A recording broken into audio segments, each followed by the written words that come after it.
أعوذ بالله من الشيطان الرجيم. يا أيها الذين آمنوا كتب عليكم الصيام كما كتب على الذين من قبلكم لعلكم تتقون أياما معدودات. فمن كان منكم مريضا أو على سفر فعدة من أيام أخر، وعلى الذين يطيقونه فدية طعام مسكين، فمن تطوع خيرا فهو خير له، وأن تصوموا خير لكم إن كنتم تعلمون. شهر رمضان الذي أنزل فيه القرآن هدى للناس وبينات من الهدى والفرقان، فمن شهد منكم الشهر فليصمه، ومن كان مريضا أو على سفر فعدة من أيام أخر، يريد الله بكم اليسر ولا يريد بكم العسر ولتكملوا العدة ولتكبروا الله على ما هداكم ولعلكم تشكرون. وإذا سألك عبادي عني فإني قريب أجيب دعوة الداع إذا دعان، فليستجيبوا لي وليؤمنوا بي لعلهم يرشدون. أحل لكم ليلة الصيام الرفث إلى نسائكم هن لباس لكم. أحل لكم ليلة الصيام الرفث إلى نسائكم هن لباس لكم وأنتم لباس لهن، علم الله أنكم كنتم تختانون أنفسكم فتاب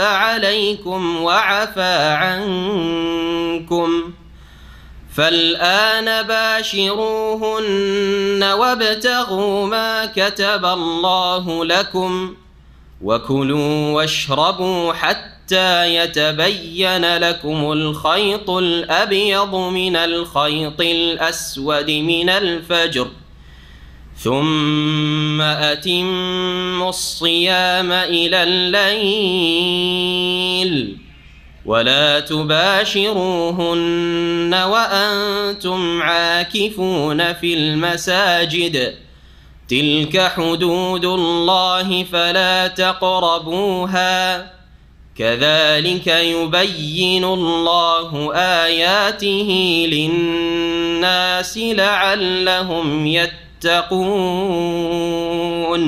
السلام عليكم ورحمة الله وبركاته. بسم الله الرحمن الرحيم. الحمد لله رب العالمين، والصلاة والسلام على سيد المرسلين نبينا محمد وعلى آله وصحبه أجمعين. أما بعد، فأعوذ بالله من الشيطان الرجيم.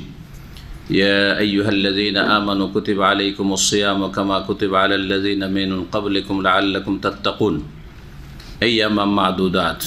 فمن كان منكم مريضا أو على سفر فعدة من أيام أخر، وعلى الذين يطيقونه فدية طعام مسكين، فمن تطوع خيرا فهو خير له وأن تصوموا خير لكم إن كنتم تعلمون। মহান আল্লাহর সমস্ত প্রশংসা।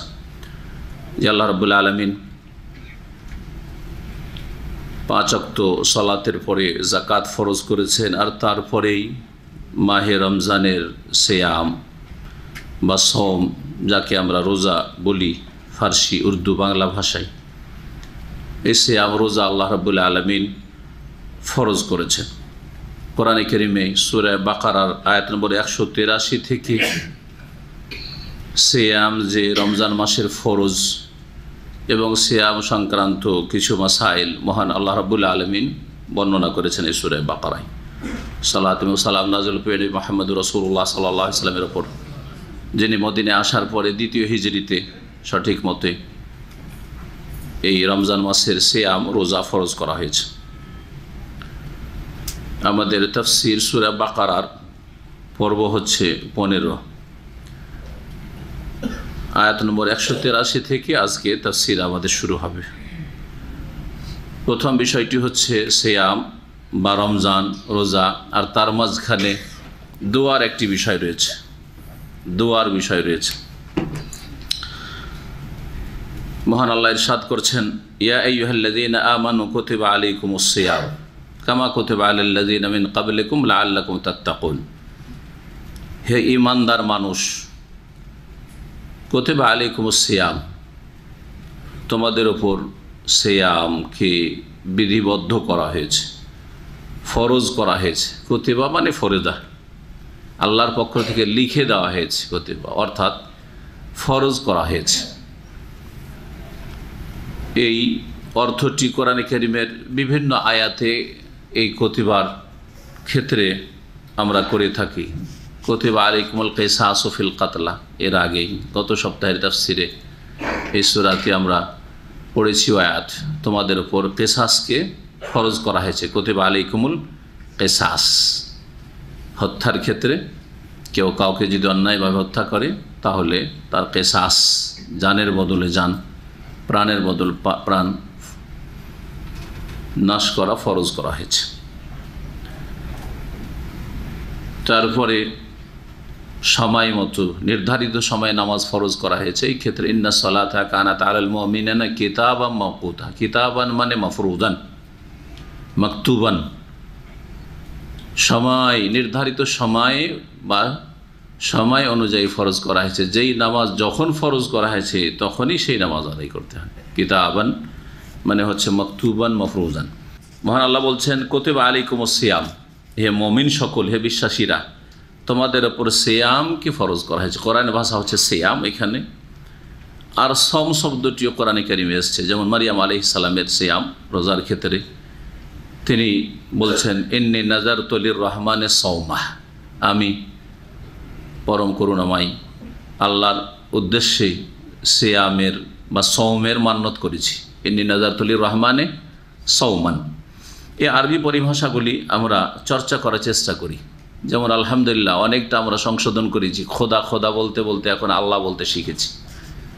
না তো আমাদের আহলে হাদিস আলেম সমাজও অন্যদের দেখা দেখি, হ্যাঁ, এবং জনগণ খোদা হাফেজ, এটা আলহামদুলিল্লাহ অনেকটাই উঠে গেছে, এখন আল্লাহ হাফেজ বলছেন, তাই না?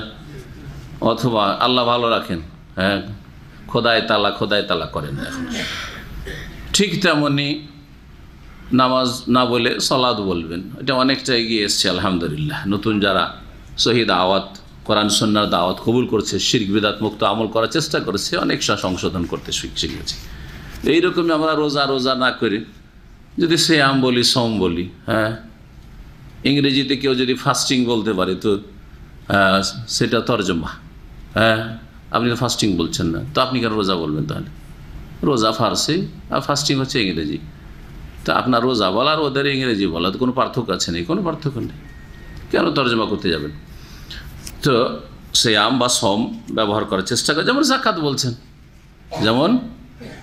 বলছেন, হ্যাঁ, যেমন কালেমার শাহাদাত বলছেন না যে বাক্যের শাহাদাত বলছেন না, তো বুঝলেন? হ্যাঁ, যেমন হজ বলছেন না, হজের তরজমা করে যে ঘরের উদ্দেশ্যে যাচ্ছে, হজ মানে উদ্দেশ্য করা। কুতিবা আলাইকুমুস সিয়াম, তোমাদের উপর সিয়ামকে ফরজ করা হয়েছে। কামা কুতিবা আলাল্লাযিনা মিন ক্বাবলিকুম, যেমন ফরজ করা হয়েছিল ওই সব জাতির ওপর যারা তোমাদের পূর্বে চলে গেছে।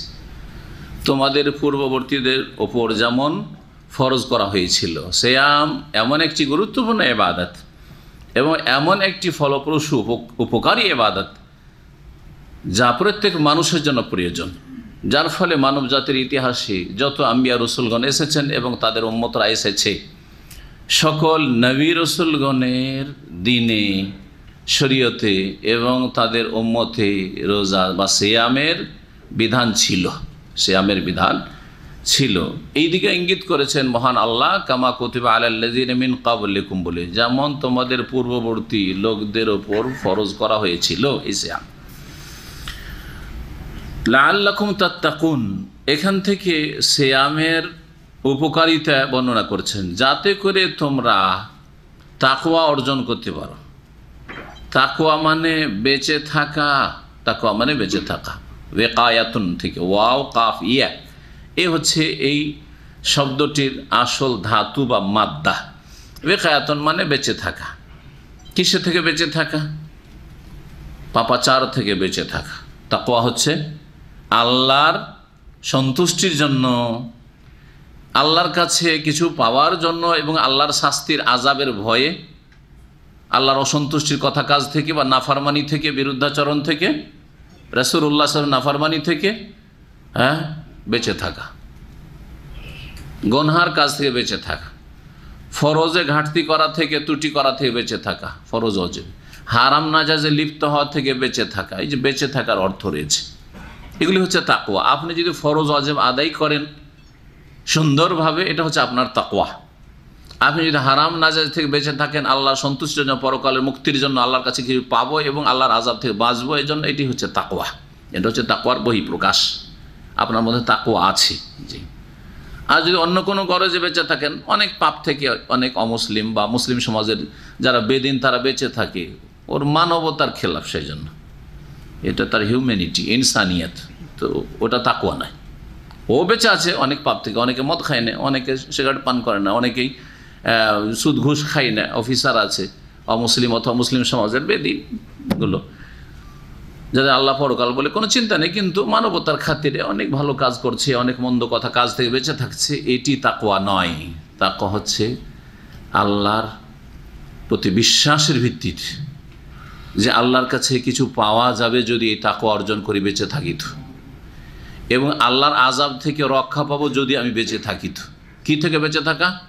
গুনহার কথা কাজ থেকে বেঁচে থাকা, এভাবে বলতে পারেন। অথবা বলতে পারেন আল্লাহর অসন্তুষ্টির কথা কাজ থেকে বেঁচে থাকা, আল্লাহ এবং তার রাসূল সাল্লাল্লাহু আলাইহি ওয়াসাল্লামের নাফরমানি থেকে, বিরুদ্ধাচরণ থেকে বেঁচে থাকা, এই হচ্ছে তাকওয়া। এই তাকওয়া অর্জনের ক্ষমতা তৈরি হবে শরীরে, আল্লাহ ভীরুতা আসবে, আল্লাহর ভয়ে আপনি সংযত পাপ মুক্ত জীবনযাপন করতে অভ্যস্ত হবেন। কিসের মাধ্যমে? সিয়ামের মাধ্যমে। রোজা সিয়াম পালন করলে তাকওয়া হাসিল হয়। এটা পরীক্ষিত। আপনি একদিন রোজা রাখেন, সেই দিন আপনার চরিত্রের অবস্থা কেমন থাকছে, চলাফেরার অবস্থা। আরেকদিন রোজা রাখেন না, খুব পেট ভর্তি করে বারবার খান, শুধু খেতেই আছেন, বারবার পেট খালি হইতে দিচ্ছেন না। 2 দিনে আপনার কথায়, আপনার আচরণে, চরিত্রে অনেক পার্থক্য নিজেই অনুভব করতে পারবেন। তাইলে বুঝে নেবেন যে লাআল্লাকুম তাত্তাকুনের তাফসীর কি। জি, এই বিষয়টি সম্পর্কে, এই তাকওয়া যে অর্জিত হয় সিয়ামের মাধ্যমে, বলছেন ইমাম ইবনে কাসির রাহমাতুল্লাহ আলাইহি, লাআল্লাকুম তাত্তাকুন লিআন্না সাওমা ফীহি তাযকিয়াতুন লিল বাদান। সওম পালন করলে, রোজা রাখলে কি হয়? শরীরের পবিত্রতা অর্জন হয়, শরীরের পরিশুদ্ধি হয়, শরীর দেহের অঙ্গ প্রত্যঙ্গ বিভিন্ন পাপাচার থেকে পাক পবিত্র হয়। ওয়াতাযঈকুন লিমাসালিকিশ শায়তান, আর শয়তানের প্রবেশ দ্বার আছে আমাদের শরীরে। বিভিন্ন রাস্তা দিয়ে শয়তান আমাদের মধ্যে প্রবেশ করে। আপনি অনেক সময় টের পাচ্ছেন, তবু সুযোগ দিয়ে দিচ্ছেন শয়তানকে। অনেক সময় অচেতন অবস্থায় বুঝেন না যে আমার মধ্যে শয়তান ঢুকে গেল। মাদাখিলুশ শয়তান আছে আমাদের মধ্যে, শয়তানের এন্ট্রেন্স, ঢোকার রাস্তা আছে মেলা। মাসালিকুশ শয়তান বলেন, মাদাখিলুশ শয়তান, শয়তানের প্রবেশের দ্বার আছে, মেলা চোরা রাস্তা আছে, সে চোরা রাস্তাগুলি বুঝেন না, ওগুলো বন্ধ হবে সিয়াম পালন করলে, রোজা রাখলে। যত মানুষ ক্ষুধার্ত থাকে তত বেশি শিরা উপশিরাগুলো সংকুচিত হয়, আর এই শিরা উপশিরা রক্তের সাথে চলাফেরা করে শয়তান, জিন শয়তান। প্রিয় নবী মুহাম্মদ রাসূলুল্লাহ বলেছেন, ইন্না শাইতান ইয়াজরি মিন ইবনে আদম মাজরাদ দাম, শয়তান আদম সন্তানের রক্তের সাথে চলাফেরা করে। তারপর প্রত্যেকটি শিরা উপশিরা দিয়ে শয়তান চলাফেরা করে। যত বেশি ক্ষুধার্ত থাকবেন, আর সেই ক্ষুধা যদি আবার আল্লাহ সন্তুষ্টির জন্য হয়, নেকির আশায় হয়, পাপমুক্ত থাকার উদ্দেশ্যে হয়, কারণ এমনি ক্ষুধা থাকা আর রোজার অবস্থায়, সিয়াম অবস্থায় ক্ষুধা থাকাতে অনেক পার্থক্য আছে, অনেক পার্থক্য আছে। আপনি ইমানি চেতনা নিয়ে আল্লাহ ভীরুতার সাথে এবং আল্লাহ সন্তুষ্টির আশায় এই খোদাকে বরণ করছেন না আপনি, সুতরাং শয়তান আপনার কাছে সুযোগ পাবে না, শয়তানের চোরা রাস্তাগুলি বন্ধ হয়ে যাবে ধীরে ধীরে। এই হেকমতের জন্য, এই রহস্যের জন্য প্রিয় নবী মুহাম্মদ রাসূলুল্লাহ সাল্লাল্লাহু আলাইহি ওয়াসাল্লাম যুবকদেরকে অথবা ওই সব ভাইদেরকে, বোনদেরকে যাদের সাথে তাদের পুরুষ স্ত্রী নেই, অথবা যেসব বোনদের সাথে তাদের স্বামী নেই, কিন্তু যুবক যুবতী যৌবন জ্বালা আছে, বিয়ে করতে পারেননি অথবা বিয়ে করেছেন কিন্তু প্রবাসে আছেন, বিভিন্ন গুনাহের সম্ভাবনা আছে, সেই গুনাহ যারা ব্যভিচারের সুযোগ পেয়ে নিচ্ছে, ইমানের কমজোরির জন্য ব্যভিচারে লিপ্ত হোক, আর সমকামিতাই হোক, অথবা বিভিন্ন অশ্লীলতাই হোক, পর্নোগ্রাফি হোক, নোংরা ছবি দেখাই হোক, দেখতে ভালো লাগে, ওটা দিয়ে তার মনের কুপ্রবৃত্তি আর সে চরিতার্থ করছে, কুপ্রবৃত্তি যে মনের খারাপ চাহিদা আছে সেটা পূরণ করছে। অথবা চোখের জেনা হোক, হাতের জেনা হোক, পায়ের জেনা হোক, অন্তরের জেনা। স্ত্রী নেই, স্ত্রী থাকলে কিন্তু এদিক সেদিক এত মহিলাদের সাথে কথা বলতেন না, স্ত্রী নেই তখন এদিক সেদিক একে টেলিফোন ওকে টেলিফোন, যাকে তাকে টেলিফোন করে মহিলাদের সাথে কথা বলছেন, লম্বা কথা বলছেন। স্ত্রীর সামনে কখনো লম্বা কথা বলতেন না, এই স্ত্রীর সামনেও যদি না থাকে আর স্ত্রী কাছে থাকে তো এত কথা বলার সুযোগই নেই। কিন্তু স্ত্রী নেই আর বিয়ের বয়সে আছেন, এইরকম সময়গুলিতে শয়তান সুযোগ নেবে, শয়তান আপনার মধ্যে ঢুকে পড়বে। মেলা রাস্তা আছে শয়তান, এই রাস্তাগুলি বন্ধ করতে হবে কি দিয়ে? সিয়াম দিয়ে। প্রিয় নবী মুহাম্মদ রাসূলুল্লাহ সাল্লাল্লাহু আলাইহি ওয়াসাল্লাম প্রসিদ্ধ হাদিস বুখারী মুসলিমে রয়েছে, ইয়া মাশারাশ শাবাব, হে যুবক দল, মান ইসতাতা মিনকুমুল বাআতা ফালিয়াতাযাওয়াজ, তোমাদের মধ্যে যারা বিয়ে করার ক্ষমতা রাখে, যৌবন আছে, যৌন চাহিদা আছে, জি হ্যাঁ, আর তার সাথে স্ত্রীর ভরণ পোষণ দেওয়ার ক্ষমতা আছে, মোহর দিতে পারবেন এবং তার সাথে ভরণ পোষণ দৈনিক দিতে পারবেন, স্ত্রীকে অসহায় ছেড়ে দেবেন না, খরচ খরচা দেন না, বিয়ে করে বসে আছেন, এরকমটাও না। অথবা খরচ খরচা দিতে গিয়ে আপনি ভিক্ষা করতে নেমে যাচ্ছেন, না না না, এরকম না, হিম্মত আছে, করে খেতে পারবো, ফুটপাতে বাস করলেও প্রতিদিন খাটবেন, খাবেন, জনমজুরি করবেন, পেট চালাতে পারবেন না আপনি, আপনার স্ত্রী, আপনার ছেলে মেয়েদের, আগামীতে যারা আসবে। প্রথম আপনি আপনার স্ত্রী দিয়ে শুরু করেন, এত চিন্তা করিয়েন না যে বিয়ে করলে তো আবার ছেলে মেয়ে যাবে, কী করে চলবে, তার বিয়েই করবেন না। আজকাল যেমন অধিকাংশ পুরুষরা এই জন্য বিয়ে করছেন না, ও সারা জীবনে দুটো ছেলে নেবে, দুটো ছেলে মেয়ে নেবে খুব বেশি নিলে, আর এই জন্য এত পেরেশান আছে যে আমি পায়েই দাঁড়াইতে পারিনি, 40 বছর 45 50 হয়ে যায়, পায়ে দাঁড়াইতে। অধিকাংশ যুবকরা আজকাল 40 আগে বিয়েই করে না,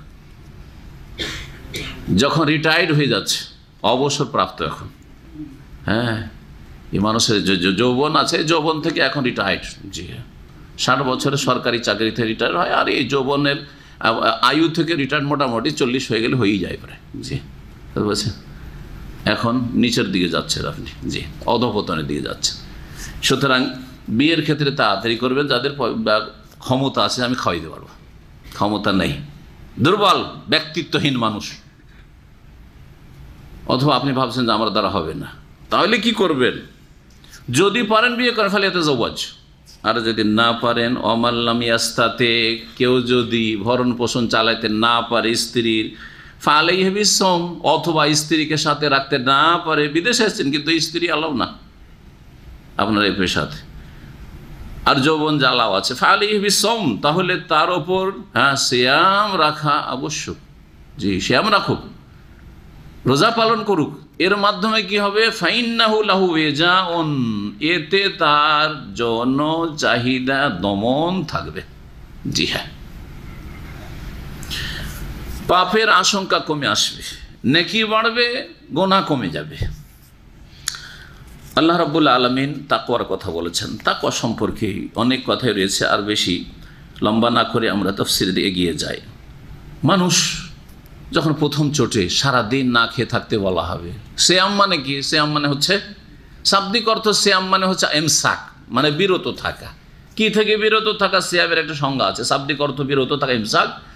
আর ইমসাক, এই বিরত থাকা ফজর, শুভ সাদেক, ফজর হওয়া, শুভ সাদেক থেকে শুরু করে সূর্য অস্তমিত হওয়া পর্যন্ত বিরত থাকা। কি থেকে বিরত থাকা?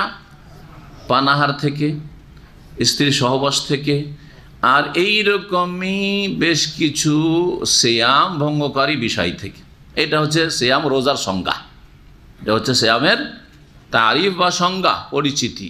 একজন মানুষকে বুঝাবেন বা নিজে বুঝবেন যে আমার সিয়াম মানে কথা বন্ধ না, সিয়াম মানে আমার ডিউটি বন্ধ না, ঠিক না? জি, সিয়াম মানে গল্প গুজব বন্ধ না, যেমন নামাজের অবস্থায় গল্প গুজব বন্ধ, তাই না? সিয়াম মানে আমার পানাহার চলবে না, আর স্ত্রী সহবাস চলবে না। এই স্ত্রীর সাথে আপনি কথা বলতে পারেন, যৌন সম্পর্কে কথা বলতে পারেন, জায়েজ আছে, কিন্তু সহবাস হারাম, সহবাস হচ্ছে হারাম। আপনি রসিকতা করতে পারেন, সমস্যা নেই। এমনকি যদি আপনি নিজেকে কন্ট্রোল করতে পারেন যে বীর্যপাত হবে না, তাহলে চুম্বনও দিতে পারেন, আলিঙ্গন করতে পারেন, জড়িয়ে ধরতে পারেন, সমস্যা নেই, সব জায়েজ আছে। নবী করিম সাল্লাল্লাহু আলাইহি ওয়াসাল্লাম থেকে প্রমাণিত, কারণ তিনি আমাদেরকে শরীয়তের বিধান দেওয়ার জন্য এসেছেন, তার থেকে এসবের প্রমাণ আমাদের প্রয়োজন। কিন্তু শর্ত হচ্ছে যে আপনি যাতে করে নিজেকে কন্ট্রোলে রাখতে পারেন। হ্যাঁ, এমন না হয় যে আপনি ওইদিকে বাড়তে গিয়ে আপনার পদস্খলন ঘটলো, বীর্যপাত হয়ে গেল, রোজা নষ্ট করবেন, আরাম গুনাহ করে দিলেন আপনি। অথবা আপনি সামলাইতে পারলেন না, আপনি সহবাস করে ফেললেন, তো চরম অপরাধ করে ফেললেন। সবগুলি কাবিরা গুনাহ, কিন্তু এক এক কাবিরা গুনাহ, একটি কাবিরা গুনাহ অন্য কাবিরা গুনাহ চেয়ে বড়।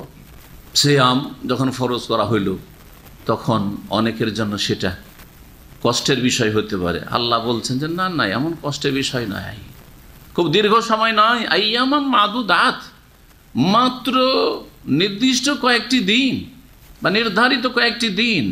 মাদুদ আদাদ থেকে, আদাদ মানে সংখ্যা, গণনা করা। আদায় আউদ্দ, আদাদ মানে হচ্ছে গণনা করা, গণনাকৃত কয়েকটি দিন। এই রমজান মাস যে শুরু হয়, রমজান মাসের 1 তারিখ থেকে 29 বা 30 পর্যন্ত। আরবি মাস হয় 29 হয়, আর না হলে 30 হয়, 29 অথবা 30। আশ-শাহরু হাকাযা ওয়া হাকাযা ওয়া হাকাযা 30, আর একবার আশ-শাহরু হাকাযা ওয়া হাকাযা ওয়া হাকাযা 29। এই হচ্ছে আইয়ামে মাদুদাত, মাত্র কয়েকটা দিন, শুরু হইতে হইতেই চলে যাবে।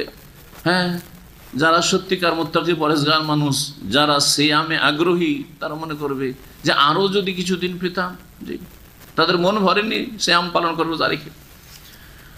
তারপরেও তোমাদের সুবিধা অসুবিধা আছে, এই জন্য তোমাদেরকে বিভিন্ন ক্ষেত্রে ছাড়ও দেওয়া হয়েছে। এখন ছাড়গুলির কথা বর্ণনা করছেন। আল্লাহ বলছেন, ফামান কানা মিনকুম মারিদান, অতবার তোমাদের কেউ যদি অসুস্থ থাকে, পীড়িত হয়, আও আলা সাফারিন, অথবা সফরে থাকে, ফাইদ্দাতু মিন আইয়ামিন উখার, এই দুইটি ক্ষেত্রে, সফর অবস্থায় এবং অসুস্থ অবস্থায় সিয়াম ছেড়ে দিতে পারবে, দিনে পানাহার করতে পারবে। তবে এই সিয়ামগুলো পূরণ করে নেবে অন্য দিনগুলিতে। রমজান ছাড়া অন্য সময় যে 11 মাস আছে বাকি, এই 11 মাস, সামনে রমজান আসার আগে আগে যে কোনো সময় যত তাড়াতাড়ি সম্ভব ভালো, কিন্তু লম্বা ছাড় দিয়েছেন আল্লাহ রাব্বুল আলামিন। নবী মুহাম্মদ রাসূলুল্লাহ সাল্লাল্লাহু আলাইহি ওয়াসাল্লামের প্রিয়তমা স্ত্রী উম্মুল মুমিন আয়েশা রাদিয়াল্লাহু তাআলা আনহা সারা বছর নবী সাল্লাল্লাহু আলাইহি ওয়াসাল্লামের খেদমত এবং তার দিকে খেয়াল রেখে এই কাজা রোজাগুলি বিলম্ব করতে করতে যখন শাবান চলে আসতো, এখন সময় টাইট হয়ে এসছে, ফামা কুনতু আখজি ইল্লা ফি শাবান, বলছেন আমি শাবান এসেই এই কাজাগুলি করতে পারতাম বা করে নিতাম, যে আর সময় নেই, এখন করতে হবে যেভাবে হোক না কেন। এতদূর বন্ধু ছাড় দেওয়া হয়েছে, কিন্তু আমার জন্য আপনার জন্য উচিত হবে, বা আপনার বাড়িতে যারা মা বোনেরা আছে তাদের জন্য উচিত হবে যত তাড়াতাড়ি করে নেওয়া সম্ভব, এবং বিশেষ করে ছোট দিনগুলিতে যদি করে নেয় আরও ভালো, তাহলে কষ্ট লাগবে না। কারণ সবাই সিয়াম পালন করছে রমজান মাসে, বড়দিন হইলেও সহজ, কিন্তু যখন বাড়িতে সবাই দিনে পানাহার করছে ওই সময় একজন দুইজন যদি সিয়াম পালন করে রোজা রাখে, ছোট দিনে হইলেও বড় কষ্ট লাগে, ঠিক না? সবাই আপনার সামনে খাবে আর আপনি তাকাবেন ফেল ফেল করে, কষ্টের কারণ এটা মানসিক কষ্ট, পেটের কষ্ট না, খিদাও লাগে না, বিপাশাও লাগে না, কিন্তু একটা মানসিক স্বভাব মানুষের, যে খেতে দেখলে খেতে ইচ্ছা করে, আর এক প্লেট ওই জন্য খেলে বিনা হিসাবে খাওয়া যায়। তাহলে একটু উঠিয়ে খেলে কম খেতে পারেন, কিন্তু এক প্লেট যখন পাইকারি হারে আপনার খাচ্ছেন না, তখন কতটা খেলে আপনার হদিসই থাকে না যে কি কম খেলাম না বেশি খেলাম। মহান আল্লাহ কি বলছেন, যে কেউ যদি অসুস্থ হয় অথবা সফরে থাকে, ফাইদ্দাতুম মিন আইয়ামিন উখার, তো এই গণনা পূরণ করবে মিন আইয়ামিন উখার, অন্য অন্য দিনগুলিতে, বাকি দিনগুলিতে। এই হয়ে গেল। তারপরে আল্লাহ রাব্বুল আলামিন আর একটি বিধান বলছেন, যে আয়াতটির তাফসিরে নানা মত রয়েছে, ভালো করে শোনেন বোঝার জন্য। ওয়া আলাল্লাযিনা ইউতিকুনাহু ফিদিয়াতুন তুআমু মিসকিন, এই যে ফিদিয়া দেওয়া অর্থাৎ রোজার সিয়ামের বদলে অন্য কোনো দরিদ্র গরিবকে খাবার দেওয়া, এই মাসআলাটি মহান আল্লাহ কি বলছেন, ওয়া আলাল্লাযিনা ইউতিকুনাহু, এই যে ইউতিকুনাহু শব্দটি আছে এর মানে কি, এর মানে নিয়ে দ্বিমত হয়েছে অর্থ নিয়ে। আতাকা ইউতিকু এতাকাতুন বা তাকাতুন, তাকাতুন মানে এনার্জি, দেখেন এনার্জি ড্রিঙ্কগুলোতে লেখা থাকে তাকা, লেখা থাকে তাকাতুন, তাকাতুন মানে কি ক্ষমতা, তাকাতুন মানে তাক। এটাকে আমাদের দেশের বিভিন্ন অঞ্চলে একটু বিকৃত করে শরীরের তাগদ নেই বলে, বলেন না, ওই যে তাকাত থেকে তাগদ। জি, তো তাহলে এর যদি তাকাত থেকে নেওয়া হয় আর ওখান থেকে শব্দটি এসছে, তাহলে এর সোজা সহজ অর্থ কি, যাদের শক্তি সামর্থ্য আছে, ওয়া আলাল্লাযিনা ইউতিকুনাহুম, আর ওই সব লোকদের জন্য যারা ক্ষমতা রাখে, যাদের শক্তি সামর্থ্য আছে, কিসের? সিয়াম পালনের, না না না, সিয়াম পালনের, রোজা রাখার, অর্থাৎ রোজা রাখতে সক্ষম। একটি তাফসীর বলছি, এজন্য বলেছি যে একাধিক তাফসীর আছে আয়াতের। যাদের রোজা রাখার ক্ষমতা আছে, তাকাত আছে, তাদের জন্য আল্লাহ বলছেন ফিদিয়াতুন তুআমু মিসকিন, এক মিসকিনের খাবার দিয়ে মুক্ত হওয়া রয়েছে। ফিদিয়াতুন মানে মুক্ত হওয়া, ফাদা ইয়াফদি মানে মুক্তি লাভ করা। আপনি কোনো জায়গায় ফেঁসে গেছেন, মুক্তি লাভ করছেন। যেমন বন্দিকে ছাড়িয়ে নেওয়ার ক্ষেত্রে যে দেওয়া হয়, পণ দেওয়া হয়, সেটাকে ফিদিয়া বলা হয়। হ্যাঁ, তুফাদুহুম, আল্লাহ কোরআনে কারীমে বলেছেন। জি, তো এক মিসকিনের খাবার দিয়ে মুক্ত হয়ে যাবে, এক সিয়ামের বদলে একদিনের এক মিসকিন, এক দরিদ্রের খাবার দিয়ে কি হয়ে যাবে? মুক্ত হয়ে যাবে। কে মুক্ত হয়ে যাবে? যেভাবে তাফসীর করছি বলেন, যার সিয়াম পালনের, রোজা রাখার ক্ষমতা আছে। কি আছে? ক্ষমতা আছে। এই তাফসীর প্রথম নতুন শুনছেন মনে হয়, তাই না? এখন চলবে না, এই হুকুম ছিল শুরুতে, এটা কি হয়ে গেছে? মানসুখ, রহিত হয়ে গেছে। এটা হচ্ছে কি, এমন একটি বিধান যা রহিত হয়ে গেছে। ইসলাম, দ্বীন-ই ইসলামের বিধিবিধানগুলি আস্তে আস্তে এসেছে, আস্তে আস্তে। একবারে যদি সব চাপিয়ে দেওয়া হইতো, তাহলে অনেক লোকেরা যারা আল্লাহর দ্বীন থেকে এবং তারা আল্লাহ ভীরুতা থেকে, ইসলাম থেকে অনেক দূরে ছিল, অনেক দূর থেকে কাছে কোনো রকম এসেছে বড় জটিলতা পার করে, আর একসাথে যদি তাদের উপর চাপিয়ে দেওয়া হইতো তাওহীদ, এই শিরক, দেবদেবীর পূজা ছাড়ো, লাত উজ্জা মানাত ছাড়ো, তারপরে নবীর আদর্শ অনুযায়ী চলো, 5 ওয়াক্ত সালাত আদায় করো, যাকাত দাও, সিয়াম পালন করো, রোজা রাখো, এই হজ করো, এই মদ ছাড়ো, এই ব্যভিচার ছাড়ো একসাথে সবগুলি যদি বিধান চলে আসতো 23 বছরে নাজেল না হয়ে, কত বছরে নাজেল হয়েছে কোরআন কারীম? 23 বছরে, দীর্ঘ সময়। একবারেই যদি নামিয়ে দেওয়া হইতো সবগুলি কথা, তাহলে অধিকাংশ লোক উল্টো দিকে ফিরে চলে যেত। এত বোঝা টানতে পারবো না, বলতো না। এই জন্য ইসলামের প্রথম কালে ছিল তাদাররুজ, ছিল তাদাররুজ মানে ধীরে ধীরে, স্টেপ বাই স্টেপ, ধীরে ধীরে, যেমন ধাপে ধাপে আমরা উপরে উঠে আসছি। আস্তে আস্তে যদি আপনি নিচে তলা থেকে সিঁড়ি দিয়েও বয়ে আসেন, ক্লান্ত হবেন না। কিন্তু ধাই করে যদি তাড়াতাড়ি করে উপরে ওঠার চেষ্টা করেন তো হাঁফছিয়ে যাবেন, হবে না? জি হ্যাঁ। তো ওই প্রথম নিয়ে মুসলিমদের ক্ষেত্রে, আর ইসলাম প্রথম এসেছে তাদের কাছে, কিছুই জানতো না তারা আল্লাহ সম্পর্কে, দিন সম্পর্কে, ইসলাম সম্পর্কে। একবারে সব কিছু ফরজ করা হয়নি। এই জন্য সালাফগণের সাহাবায়ে কেরামদের রয়েছে যে আমাদের যুগে একসাথে যদি বলা হতো এই মদ পান করিও না, তাহলে কেউ মদ ছাড়তে রাজি হইতো না। 3 স্তরে গিয়ে মদ হারাম করা হয়েছে। মদকে আস্তে আস্তে আস্তে 3 ধাপে গিয়ে মদ হারাম করা হয়েছে। রোজা সিয়ামের বিষয়টি ওই রকমই। এক তো নামাজের সাথেই, সলাতের সাথেই সিয়াম জাকাত ফরজ হয়নি। হ্যাঁ, আগে মক্কাতেই কি ফরজ হয়ে গেল? মেরাজ হলো মক্কি জীবনে, সলাত নামাজ ফরজ হয়ে গেল। জাকাতের প্রাথমিক কিছু কথা মক্কায় নাজিল হইল, কিন্তু বিধিবিধান মাসলা মাসাইল বিস্তারিত মদিনায় নাজিল হইল। সিয়াম রোজা দ্বিতীয় হিজরিতে মদিনা আসার পরে ফরজ হইল। জি হ্যাঁ।